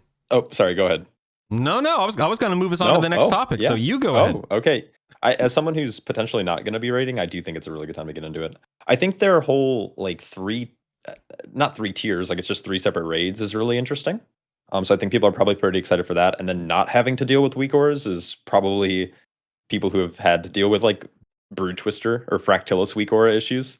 Probably the best time to get into raiding, as long as you're interested in it, right? Yeah, I think that them, again, even though I'm a self-professed weak auras lover, I think that by not requiring so much for PvE and or PvP, but we're talking specifically about PvE right now, it is the right decision. It's the right call, I think. The fewer obstacles you have in people's way, the better when it comes to getting them plugged into something like raiding, for sure. All right, the next poll question, you can answer and access the poll by typing the command poll. I'll stop saying that word, sorry. But the question is, how do you feel about the Season 1 dungeon pool? I'm going to go first. I love it. Shaw, you've been running a lot of beta keys. Too much. Oh. What do you think, man? How are you unemployed? It's really good. I think the bolt slop term was thrown around a lot at the start, and that is no longer the case. I think the boss design is actually really good. I think they're really cooking with bosses. They're probably feeling like raid bosses with how little mechanics they have, but the average dungeon boss is like 4 mechanics that you're dealing with. Lots of damage amps, pretty decent like tank busters, good healing checks. So I think it's going to satisfy like everyone who does Mythic Plus. Dungeon timers are relatively shorter than we're used to. So like we're seeing timers between like 29 minutes and 33, which means you have like fast-paced 3 boss dungeons. People kind of like that. So I don't know. I'm super hyped. I'm hoping I don't burn myself out before midnight actually gets here, but I have like 5,000 gilded crests or whatever they're called on just my brewmaster. So I've been probably playing too much. That's okay. Oh my goodness. What about you two maniacal melee guys over there? Have you guys done a lot of Mythic Plus testing on the beta? On my speaker. Oh, you're too kind. Yeah, I'll go. I can't name you a dungeon I don't like. I think they're all good. My Sire Caverns is the best by far. It looks unbelievable. Agreed. It's so good. And I just love the way the second boss is, where you get the big damage amp. The only one that I think is a bit iffy, and it's rightly so, that it's the iffiest one out of the lot, is because it comes from Warlords of Draenor. So the Spires of Iraq one. Skyreach. Yeah. That one's still a bit like, I don't know, it doesn't vibe with me very much. Yeah, there's not a lot of wiggle room with Skyreach, both literally because you're on these small little platforms, but it's also just a hold W. Like you get what you have a branch at the end, right before the final boss. You can go either right or left. And then there's also a branch before the second boss where you can go right or left. But other than that, it's pretty much just hold W, right? Yep. Is that your frustration there? Is the fact that you just can't really do anything other than literally what's in front of you? Yeah, I think that's not great, but also I think some of the boss designs aren't the best they could be. I think the second boss is universally pretty hated by a lot of people. And then the first boss got redesigned, and I don't think it's really been redesigned to be that much better than it was before. And then the last boss is alright. I think the last boss was changed so that tanks can no longer get the lens flare, which was terrible. It should never have even been a thing. But so the last boss is like the only boss that is somewhat bearable. The rest are kind of shitty. You said Mysar is your favorite, correct? Yeah. Something that I heard and I agree with is that Mysar Caverns is it's like a quintessential war. It looks and it feels and it plays like a Warcraft dungeon in the best of ways. 100%. When I went in there for the first time, there's that ledge where you can see the rest of the dungeon. Mm-hmm. I just stood there, Alt W, UI's gone, screenshot. That was great. See your desktop background now? Yeah, and my phone background, and it's my girlfriend's contact photo as well. Everything. Oh, perfect. Yeah, awesome. Oh my goodness! Go ahead. Yeah, I think for me I'm someone who burns out of M+ really quickly in a season, and I think that a lot of that comes from M+ feeling like very formulaic in a lot of dungeons. Something like the Spires of Iraq. Where you just don't have that much kind of choice in what you're doing and when you're doing it. I really don't like that. I much prefer kind of the M+ dungeons that are really open. You get to choose which way you go and, like what you're pulling, when you're pulling it, double pulling, triple pulling. And I feel like a lot of the dungeons actually kind of favor that sort of style now. But I also kind of really enjoy the bosses feeling more like raid bosses. Like having a 3-boss dungeon that's shorter, but the bosses themselves feel kind of more impactful and not just kind of like a mini boss. Really just helps elevate the dungeons, I think. So I'm excited for Season 1, but knowing me, I'm probably just going to do my gearing and then burn out again. So, I mean, do you think that Mythic Plus would benefit from being? I mean, you said a moment ago, Shaw, that these timers are anywhere between like 29 and 33 minutes. Do you think dungeons should or would benefit from being even shorter than that? It's like a difficult thing for Blizzard to do, just with how they've kind of sculpted dungeons. I know the Fellowship model. I don't know if you guys happen to play Fellowship for a bit, but I like what Fellowship does in terms of their dungeons are literally just a 1-boss dungeon. And I think people really like that, and it leans into the accessibility where like you have, an hour to play, you can get like 4 dungeons done. And Fellowship did that really well. I like when Blizzard makes shorter dungeons. I do like the occasional 4-boss dungeon or even 5-boss dungeon. Like I love Tazavest Streets. It's like my favorite dungeon. But I do think that making dungeon timers shorter like leans into accessibility, which is just better for the player base because not everyone is a content creator and not everyone like makes this their main hobby, right? It's something they do leisurely after work, maybe a couple days a week. And so I do, long story short, yeah, I think having shorter timers is really good. It's not like anything crazy, like 32-minute, 33-minute isn't like that's kind of how the War Within is, but we've had a couple of like longer dungeons than that, especially back in Legion. Dungeons were like 40-minute timers, if not more. So now it's like Spires is 29, I think they just changed it to, or 29, 30. And it's like, even then, it still feels like you can get the dungeon done in 23 minutes. Mm-hmm. So I don't know. It's good. Also, really quick, I have to let my dog out. So sorry, I have to stand please, up. I can still hear you guys, please. It's all good, dude. Be right back. What about you guys? Do you guys think that are we in a good spot, or do you think that we would benefit, or the game would benefit from shorter dungeons? I don't think so. I think people would just complain that the content just lacks depth. I think the fact that they're long is only long because you're doing high level content. Like 12, I don't think a 12 is very long. Like you can blast through a plus 12 in like 15 minutes, but It's once you start doing that high level content that requires the longer timers, that's when you need to invest more time. Sure. It's a bit. I think I know what kind of the accessibility side is. Like you can't just step away for a moment and do something else. Like not everybody can just sit at their computer for 45 minutes uninterrupted. Many people have kids. Many people have to let their dog out. So it's difficult. But I mean, I had to, before I forget though, we have to touch upon Majesty's Terrace and how good of a rework that is. Oh, please. I think that's a great rework.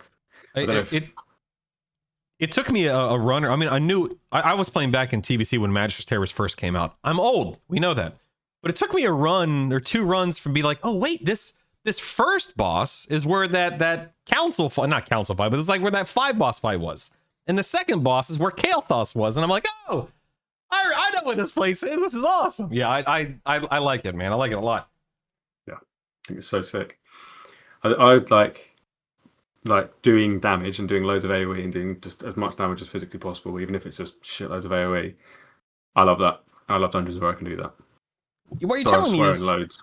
You're a DPS player through and through, is what you're saying, right? Fun and doing damage inherently go up and down together. Doesn't matter how nice your class might feel. When was the last time you played Blood, Obli? Huh? When was the last time? Probably before I was born. That's okay. I used to be a tank. I'm not a tank anymore. I'm a hunter, like I've been saying. Do you guys think that this first season is going to have legs? Is it going to have staying power? Do you think people will be happy to be in this first season 4, 5, 6 months down the road? I don't know about that long. But, yeah. I think there's definitely going to be hype. Everything's obviously new, so new obviously always attracts people, and people are going to enjoy the new stuff. But 4 or 5 months, I don't know. What I will say is this might be a hot take, but I would prefer 16 dungeons that are 2 bosses each, rather than 8 dungeons of like 3 to 4 bosses. I think even just splitting bosses up, like splitting dungeons like they do with Tazavesh, doing something like that, and just having everything be like a 2 boss dungeon or even just 1 boss dungeons like Fellowship, I think would actually do a lot for keeping M+ kind of fresh. I totally agree. I would love to see that, and B, let's just take 1 season, do that, see how we feel. Like, let's just do it and see how it goes. I think that the majority of people, and I'm making this up, I think it would be a win. I really do. Shaw and you have both said something similar. Do it, Blizzard. I dare you. Do it, please. Do you guys like delves by any chance? I love delves. I'm a mole person. There you go. I think delves are so good. Because I was doing delves right before this podcast. I was doing that and pollinating my neighborhood. I was getting bees and stuff.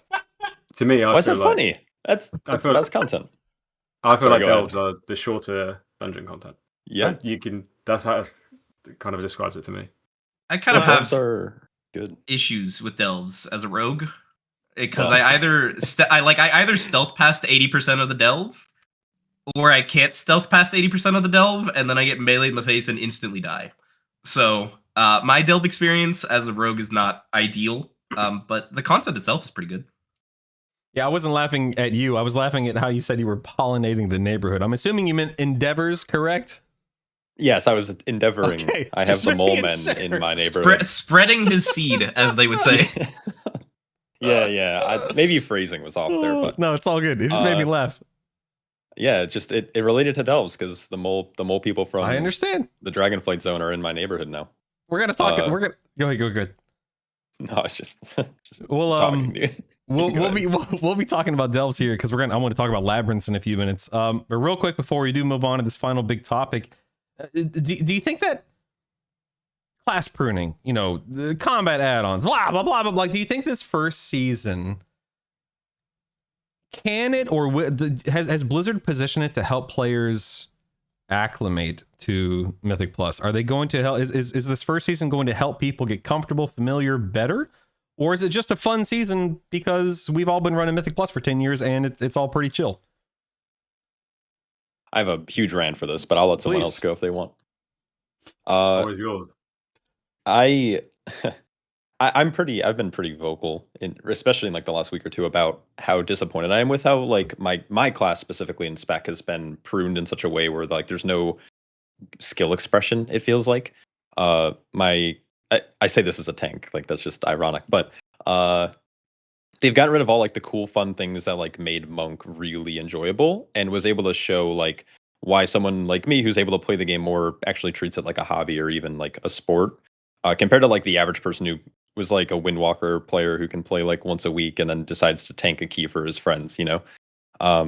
I do think though the counterpoint is that I think making the classes more simple will allow people to actually experience these dungeons, which do have good mechanics, especially on bosses, where you're going to be enjoying like the actual atmosphere of running the dungeon a lot more, which is why I've been playing so much beta. Like I think the class has been kind of ruined is a strong word, but the things that I enjoyed about Monk have been taken away, but I have been enjoying doing the dungeons, and it's been a blast. So I'm hoping that people are able to get into it. And then another point is like, yeah, classes are easier, but that means like someone who's wanted to play Assassination Rogue or Brewmaster Monk or Frost Death Knight, but always been like intimidated by the aspect of learning a new class is going to be able to jump in without too much resistance, which is just a big W in my opinion. We'll see how it plays out though, because I have no idea. No, I think you're definitely on the right. I've heard that a lot about BM Hunter. But BM's been really hard to get into over the years, so I'm glad they've simplified it. Yeah, it's one of the hardest classes. Yeah, for sure. No, but joking From 2 buttons aside, to 1 button. I think you're absolutely right. I think that, again, having lost weak auras, rest in peace. I think that this first season is going to help a lot of people and encourage a lot of people. And I'm definitely the kind of person, the kind of player that I want to see more people plugged in and dialed in and involved in having fun and learning and experimenting and so on and so on and so on. So yeah, did you guys have anything you wanted to add to that? Because I think you did a great job with that, Shaw. Oh, thank you. You're welcome. At least someone's proud of me. My mom's still disappointed, but I'm not disappointed in anybody. Don't worry. Oh, at least for me, I feel like it's sort of a double-edged sword. Like on the one hand, in the Rogue Discord, especially, but like I assume in every Discord, a lot of the like die-hard one tricks are kind of crying, right? Like their perceived skill expression of I play this class, 35 hours a week, and so therefore I must be better than everyone else, right? Like that feeling that you get that with sort of putting in that many hours, that is going away, and it is much more accessible. But at the same time, I also like, even me as a rogue, as a sort of high level player, if I wanted to play Outlaw, my experience with Outlaw was open the Outlaw channel, see a bunch of min maxes, like roll the bones if 2 buffs, but not if 1 buff and this other buff. But if it's these 2 buffs, then you also still want to reroll. And I would read that and just go, okay, maybe next season, like I don't really want to deal with that. But as someone who doesn't play alts, I've like been playing Devour, I've been playing Vengeance, and it's not something that I would have really done at all had the classes not been pruned. And I have to take a step back a lot of the time and realize that the pruning is not for me, right? Like, Assassination Rogue gets easier, but it's unrealistic to expect Blizzard to design Assassination Rogue around what I would kind of what my skill level and my knowledge of the spec. And so I think especially, people who are pugging, people who are signing up to random keys, and then they get that one player in their key that doesn't know how to press their buttons, right? And they look at the damage meters and go, oh god, right? Like, oh, this again. That's kind of like the skill floor is being raised in a way where like a lot of people will be able to just enter, press kind of whatever buttons, and then get away with it. And so I think that's just generally a better experience for the vast majority of players. So while you were talking, I was reviewing chat, and Rye Cinnamon said the overall experience is going to be good, but those who are advanced in their class will feel empty. Is that kind of what you're saying? Would you agree with that? Yeah, that's basically what I said in a minute, except condensed into one sentence. Yeah. So Listen, this is a podcast, all right? You're allowed to pontificate. Is that the right word? Please, man. It's all good. I think as long as there's an ability there is a skill expression to express, no matter what shape or form it is, as long as you can, then it's fine. You don't really want to have like this skill difference to be so wide between the worst DPS and the best DPS. But as long as there's something to aim for, and you're not just kind of doing a RNG to slot machine every time you pull a boss, I think it's fine. I think it doesn't matter too much. But yeah, it's going to feel horrible if like the difference between like rank 1 and rank 100 is just the fact that rank 1 is giga lucky and you're not. I mean, knowing what I know about SimC and looking at the Sims and stuff, you're in for a bad time. I know. Joe Terry asks, do you think Season 1 dungeon pool rocks because of the dungeon selection itself, or because of how routing and affixes are going to play out?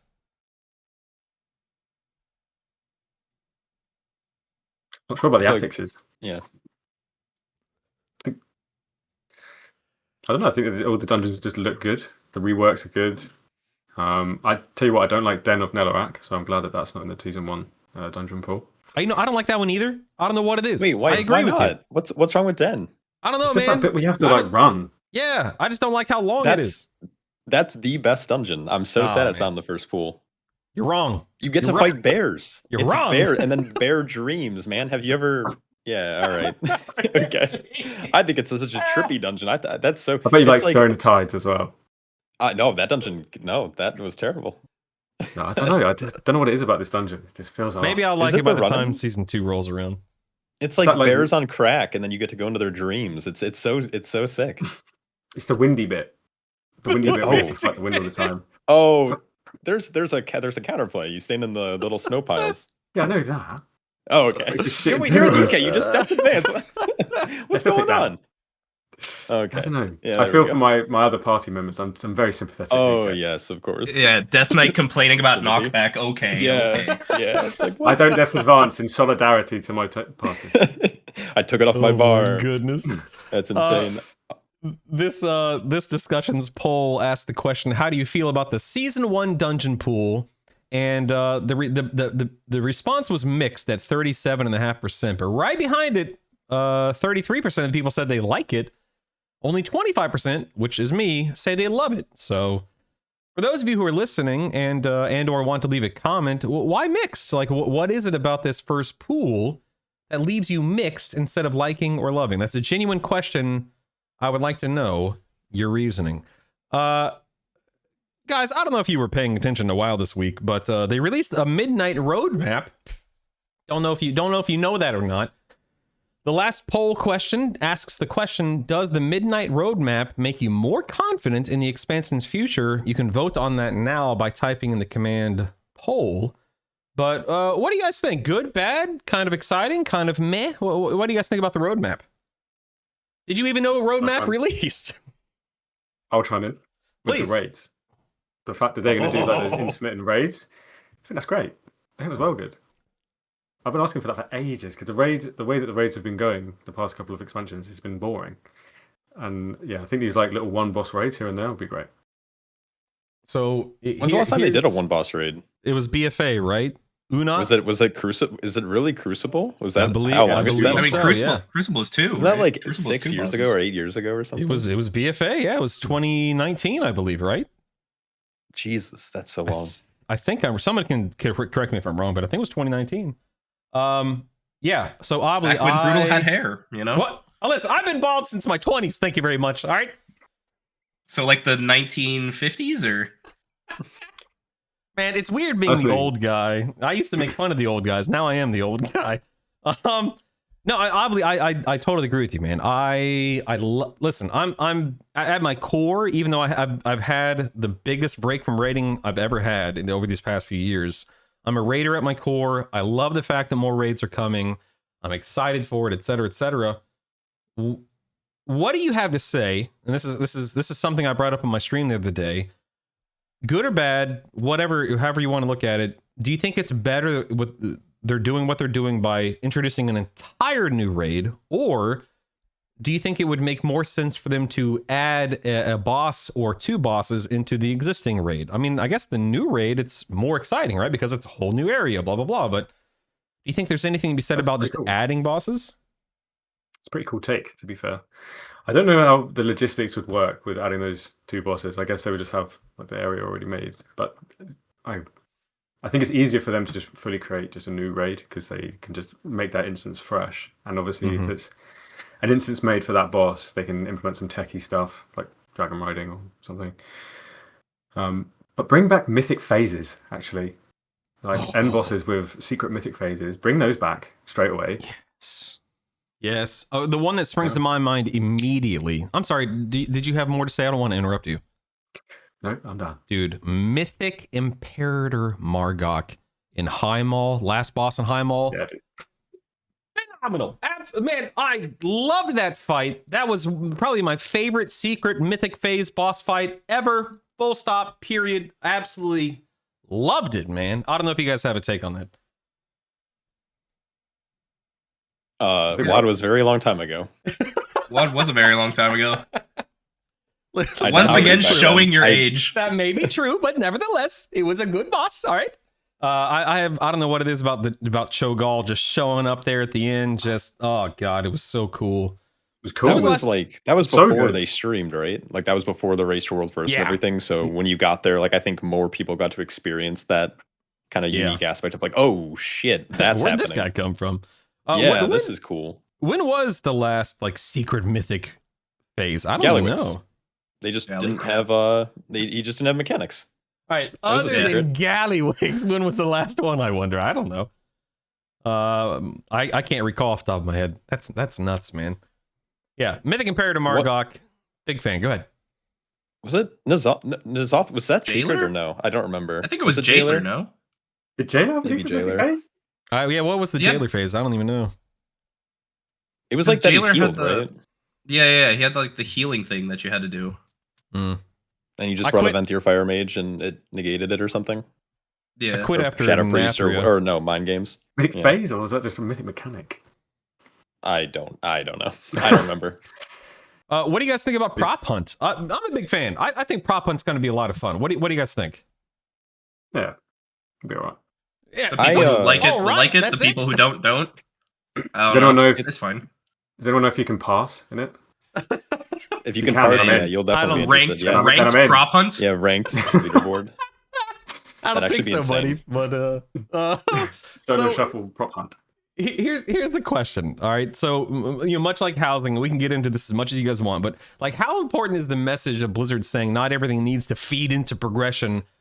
Like, how important is that message to the player base? Is it important at all? As the local Blizzard shill, I think it's really important. I love that kind of stuff. Like Plunderstorm was a banger. I don't think Prop Hunt will be as good as like Plunderstorm, but I do think them adding this kind of stuff, especially like housing, it's just good. Like it's additional content you can do and mess around with your friends. Like those kind of games are like, I think people are more fun. Like you meet in WoW, but then you hang out with your mates in Discord and play weird games like Among Us or Prop Hunt or Plunderstorm or whatever. And like those are like your best memories playing this game. So I don't know. I think it's a big W. Is it a great selling point? Was I super happy with the State of Azeroth presentation? Maybe not, but Prop Hunt sounded lit. So I don't know. We'll see. What about you guys? What do you It guys doesn't- think? If it doesn't take away from like the stuff that could do with a bit more like, TLC, then why not? Definitely. Yeah, I think that's basically where I am. Like them adding, prop hunt and whatever is cool and all. But it is something that they then have to kind of support going forward. And as long as, there's not too much upkeep there, then like that's fine. But if it takes away from, actual content, like patch content or whatever, then that's going to be an issue. I can't imagine it'd take away from much, if anything at all. I'm not going to pretend You like never I know. know. About I'm not going to sit here and pretend like I know about the inner workings of Blizzard because I don't. But let me share you the old man perspective, okay? I have a 9-year-old son, and he doesn't actively play WoW, but we have played games in the past, like Fortnite, that has a prop hunt, game mode in it. And I'm telling you, man, anything that can help you, I mean, anything that can help you connect with people is a great thing, but anything that can help you connect with your kid is it's on a whole other level. I mean, you talked about playing with your friends and hanging out on Discord, Shaw. Love that. But I'm telling you, something fun like a plunderstorm or a prop hunt or something that you can do with your little guy or your little gal, and they can just have fun with it. Oh man, there's nothing like that.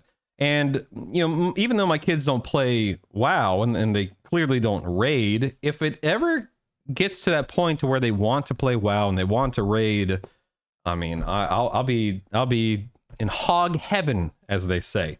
Who says that? Big W. I don't know, but it's a phrase that I grew up with, so that's kind of how I see it, you know. It's good. Druish says anything that can make you hate your friends is top tier content.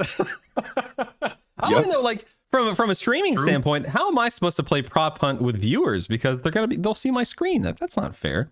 I have to figure that part out, I guess. But going back to the plenty raid of prop thing, hunt streamers, right? I mean, Many people have done that before. That's fair. That's actually a really good point. I hadn't thought about that, of course. Going back to the raid conversation that you brought up, Obli, like, do you think that is there any risk at all with burnout? And maybe burnout's too strong of a word because we're talking about a 0.5 or a 0.7 patch update, whatever it is. I can't remember. I'd have to look at the roadmap again, but I think that people are going to be excited about it. I think Blizzard thinks the same thing, hence why they're doing it. You would agree with that, I assume? Yeah, it'd be difficult to. I think you probably burn out doing the same raid for another 2 months. I think that's a fair take, yeah. Than having something new.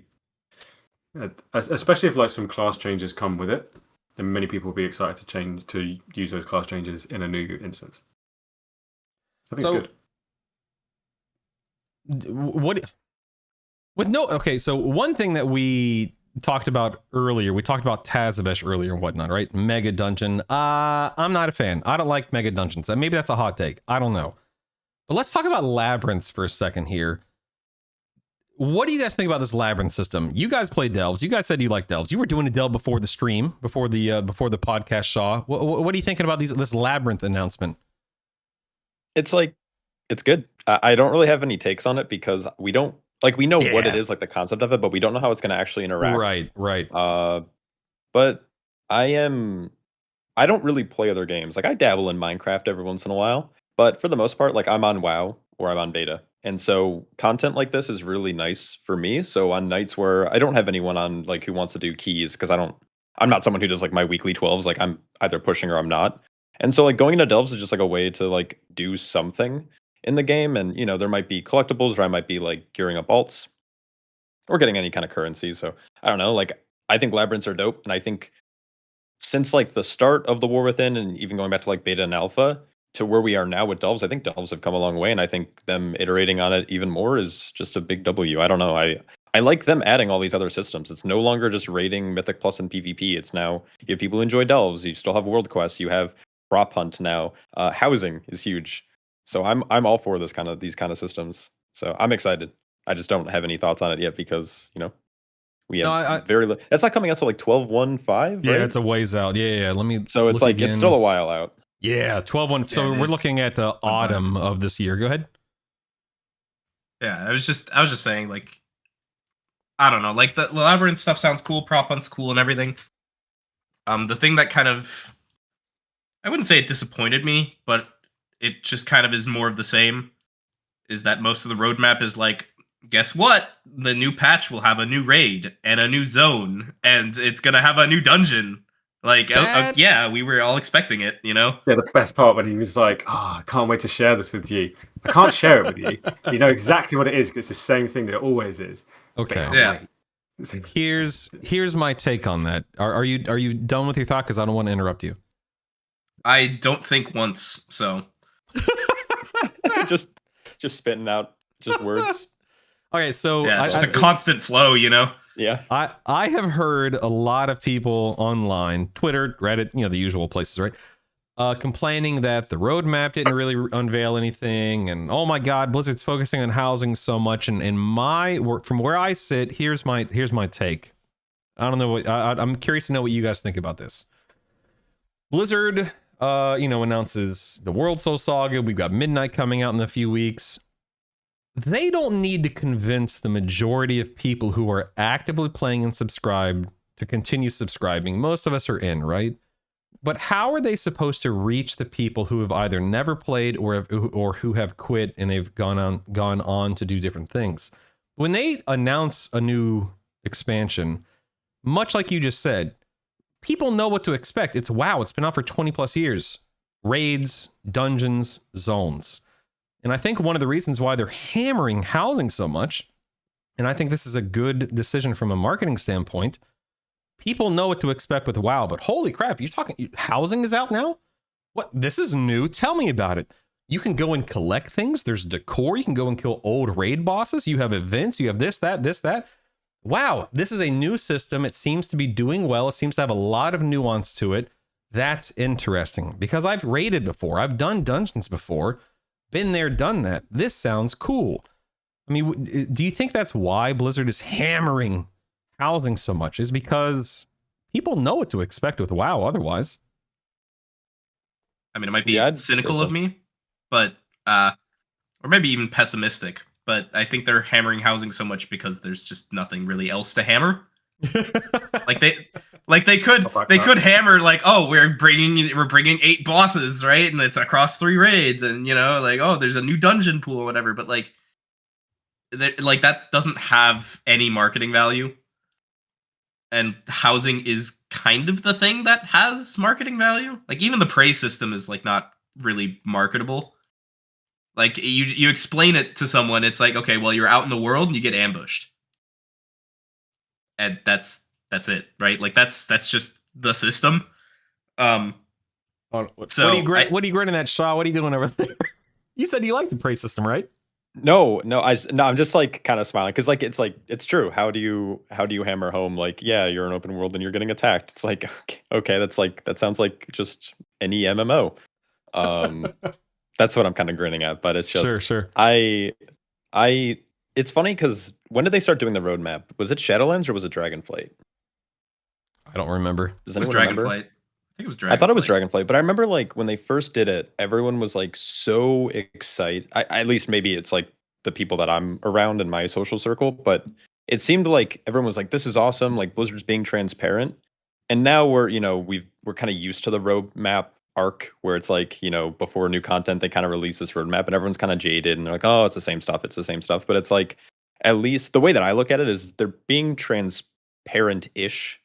Obviously that's very nuanced, but like at least they're kind of saying like these are the things that are coming and what to expect, especially when there are any type of game modes like prop hunt in the 0.5 patch or labyrinths. Like it's like, yeah, I see the same stuff and I can expect it, but we also have these new things, or here's the benchmark for like new housing updates or UI updates. And I don't know, I think the roadmap is good, but coming back to like the marketing stuff, it's just like it's the newest thing that they've added, and it's probably their biggest project that they're probably pretty proud of. And I would too if I worked on housing, because I love housing. I'm like basically a housing main at this point. So I don't remember. Yeah, that's why I was laughing though, because I was just like, yeah, how do you market prey? It can also reach everybody though, like the housing. Like every single person will have a house when they log in. So like no matter what type of WoW player you are, you will be able to benefit from like a housing marketing strategy. Whereas you can't really put a brand new raid on the side of a bus. You could put player housing. Yeah, Ferris in Twitch chat literally just said, yeah, housing's a huge win for communities. It's something that anyone can do. You're absolutely right. And then Drewish in Twitch chat said, hey, it's not the housing and art team's fault that they're cooking more than any other team right now. True. They did. I personally, I haven't done anything with housing, and it's not because I think it's a bad system. Quite opposite. I think it's an amazing system, even though I don't have any interaction with it. From everything I've seen and heard, it looks phenomenal. It's just not for me, and that's totally fine. Because I believe you said this a few minutes ago, Shaw. I think it was you. I think that the more stuff they can introduce into this game to get people involved, plugged in, and having fun, the better. It doesn't, and it shouldn't be all raiding and all Mythic Plus and stuff like that. I think things like housing, prop hunting, plunder storming, all of that stuff and more is good for the game. Oh, you have a feral druid. Look at that. Yeah, wow. He's a little needy sometimes. I just have to. This is my kid. This is my baby. So he has to get his His To get his Snuggles. attention, or else he won't leave me alone. Oh, you were saying something. Oh, I was just gonna say it's like the thing I miss most about WoW ever since, I don't know, Shadowlands, probably, maybe before. It just feels like everyone just hangs out in the major city and you just queue into your dungeon, and once, especially once you have like your dungeon portal, you port to the dungeon, or you're waiting for a warlock to summon you to the raid, and having an MMO feel lively again has been like great, and housing has done that. Even these like pre-patch events, going way back to the start of the podcast, it's like at least seeing people out and you have, 300 people hitting a rare and your game's lagging and you're getting 2 FPS, like that kind of brings back the old, wow, I'm playing an MMO and other people are playing this game at the same time as me, is, I think, really good. So yeah, W housing is all I'm trying to say. Yeah. I want to give a shout out to chat today, both YouTube and Twitch. You guys have been killing it with questions and interaction stuff. I'm sorry that I haven't gotten to everyone's questions today. W Twitch but, chat. Dude, for real. You guys have been All phenomenal knowing today. Yep. Apparently. Obli, did you have anything you wanted to add before I start transitioning us to wrapping things up? Yes. That cinematic. The cinematic for the housing is so good. Yes. Like, when you said, how can we appeal to a larger audience? Make a fucking show. Sorry for swearing. Make a show like Arcane, but for WoW. I'm sure I heard something about them talking to Amazon about it at some point. But if they did something like that, exactly how the cinematic was, but as a WoW show, I started playing League because I watched Arcane and thought it was amazing. Really? I didn't like League. But I don't think anyone likes League. Even League players. Yeah, literally. But I think if they tried to come up with some sort of show, it would do wonders. It would be really cool. I want to get through. Playing a. Go ahead. I've been playing a lot of Mayhem ARAM. Mayram. Me too. And that's like honestly really fun. You just queue in and you get all of the bad augments, and then you can complain that you got bad augments, and that's why you're bad. My wife and I used to play ARAM quite a bit. What's Mayhem ARAM? What's that? Yeah, so basically when you level up every couple of times, you get an augment, and it can be sort of anything from like you deal increased damage or increased healing or whatever, or just raw stats, to ways that completely change how your character plays. So there's one, for example, where if you're a ranged character, you can get an augment that just turns you into a melee character. And like that's pretty sick. Or there's one that turns one of the items, it like super buffs the items and makes it stack 3 times faster. And then you turn into a huge tank. My wife and I might have to play a little Mayhem ARAM later. All right, thanks for letting me know, man. Is your push to talk key on your mouse, Whispyr? Yeah, it's my thumb button right here. What the heck? It's the only reason I have a button on my mouse, because everything else is on my keyboard. I've never met another human. All right, real quick poll that's not on the poll. Who out there has a push to talk key on their mouse? I guess it's not that weird. There are literal buttons on your mouse. If that's weird. What? I've always thought about getting the foot pedal, but I've never taken. I just did it. It was like $4 on Amazon. It's like the best thing ever, at least from like a streaming perspective. Is I just don't want to have to constantly be like pushing my keyboard or accidentally hitting like a weird keybind. So I just committed to the foot pedal. I bounce my leg and my feet a lot, so I guess I'd have to stop doing that if I took the pedal route. Well, if you macro it to your like aim shot, I think you could just play Hunter now. Well, just all right, start. All right, funny guy. Let's get out of here. Start slamming the foot pedal. Yeah. Too many shots. All right, sorry. All right. Yeah, all right. Yeah, bad joke. I get it. It's all good. The last poll was: does the Midnight Roadmap make you more confident in the expansion's future? And wait, let me refresh the page here. This is important. And 56% of people said they are cautiously optimistic about the future of Midnight after the roadmap. Would you guys agree with that? What do you think? Or are you unsure? Or are you very confident? No matter what, they have to follow through on it. They've said they're going to do 3 in this saga, so we're going to get another expansion no matter what. He'll be all right. I think I'm also cautiously optimistic. I mean, the like mid-season raids, I don't know exactly how that's going to slot in, right? Like, will the mid-season raids, for example, like what is it, 07? Yeah, for the 12-1-7. 12-1-7 for season 2 and 12-05 for season 1. No, it's the other way around, isn't it? Because let me double check. No, it's I apologize. You are correct. It's 12-07 for season 1, 12-1-5 for season 2. Thank you for the clarity. I appreciate that. Yeah. So my I guess my concern about that is like how long is that raid going to last? Like, is that raid designed to last into season 2? Like, will it scale up? Will it have rewards that are still going to be good in season 2, or is it just going to be a raid and you clear it in a week and That's then a it's good question. gone in like 5 or 6 weeks? My first instinct is like, yeah, it'll be around for a month or two as we lead into the next patch. But then it's like, that seems like a lot of work. I mean, I don't know how long it takes them to design this stuff, but it seems like a lot of work for a raid that lasts for maybe 2-ish months. Yeah, I don't know. That's a good question. So I'm cautiously optimistic. I also don't know how they want to slot the mid-season raids in. And depending on how they want to do that with like 0.7 or 0.5 or whatever, it's going to be weird for sure. Veramil says their mute and unmute is on their mouse. Fair enough. Lucy Furium says foot pedal supremacy. All right. Lucy. There you go. I'm going to do one last viewer question, then we're going to get out of here. Joe Terry asks, the Season 1 dungeon pool rocks, but do you think that's because it's actually better designed or just because it's early in the expansion? I think it's well designed, personally. What do you guys think? It's just better. Yeah. I think they've taken criticism of what Mythic Plus has become over the last couple expansions. And they have like really addressed the issues, whether it's like too many kicks or like too many sharpshooters or boss tank busters being like too difficult. And I don't know, like not only are they visually appealing, and of course it's like new content, so of course like it seems really good right now, especially if you're like playing beta, because it's just we've been running the same stuff, especially Priory for the last 2 seasons. So I think if they keep moving in this like game design direction, it's going to be really good. So yeah, I'm a real big fan. Yeah, me too. All right, I'm gonna get us out of here. You guys, I say this every week, but I also mean it every week. It has been a pleasure talking with you, hanging out with you, getting to meet and know you guys. Do me a favor, anyone who's listening. Of course, you're on my channel. Thank you for being here. Feel free to click follow here. But if you scroll down just a couple of inches, you're going to see a link directly to their channels if you're watching this live. Please go to their channels, follow these guys, hang out with these guys, tell them how much you loved and appreciated them being here. I want to know, Obli, we're going to start with you. We're less than 4 weeks out from midnight.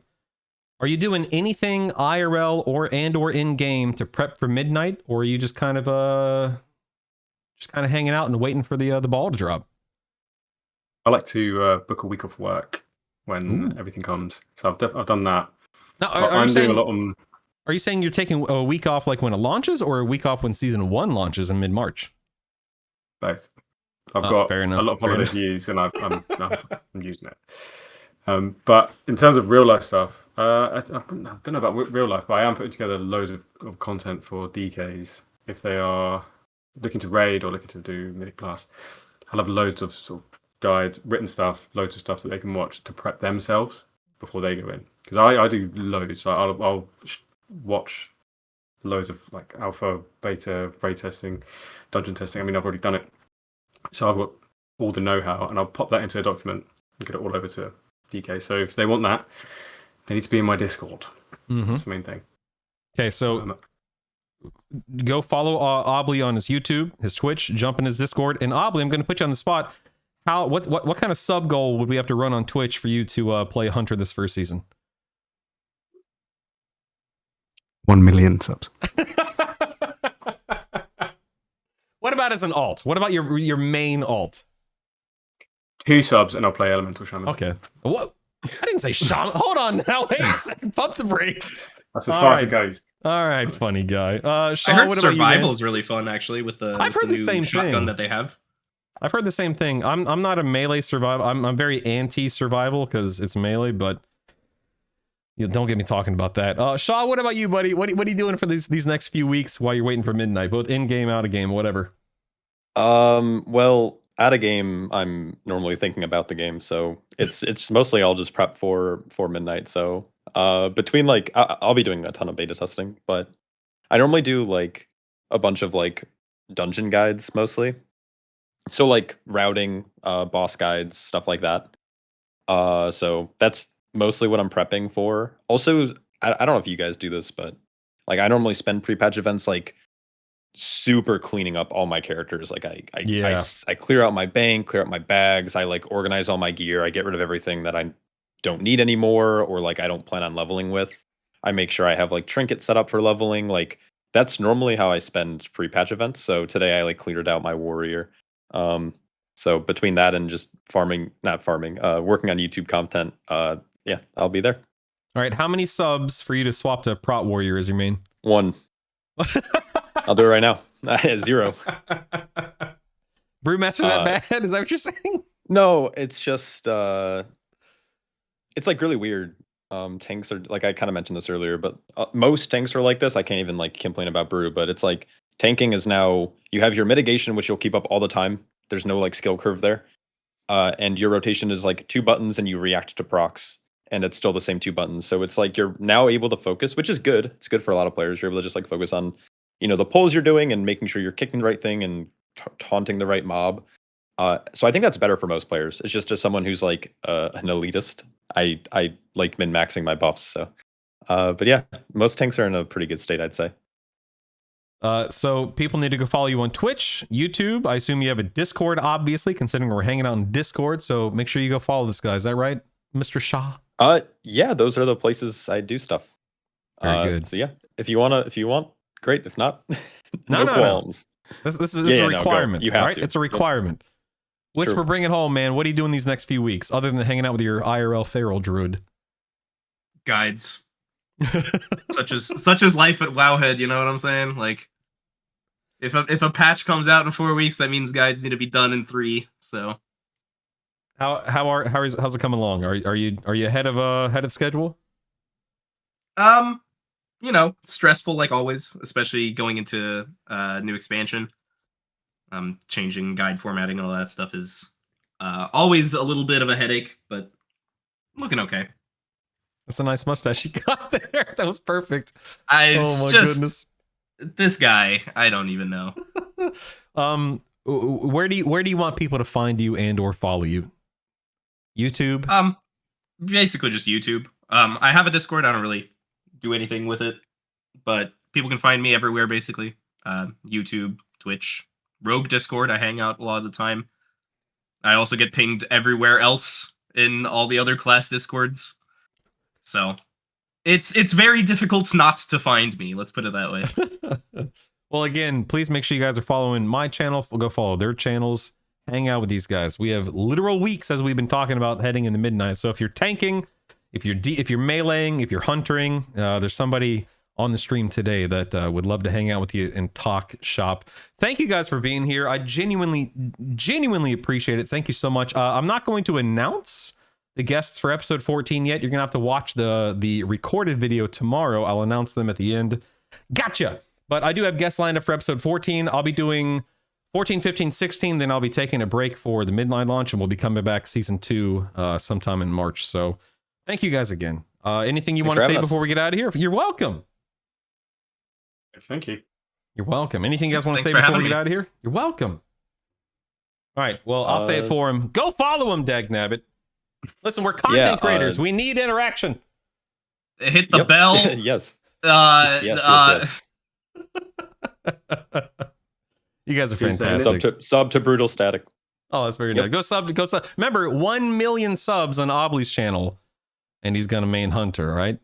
So it's PayPal me $3,000.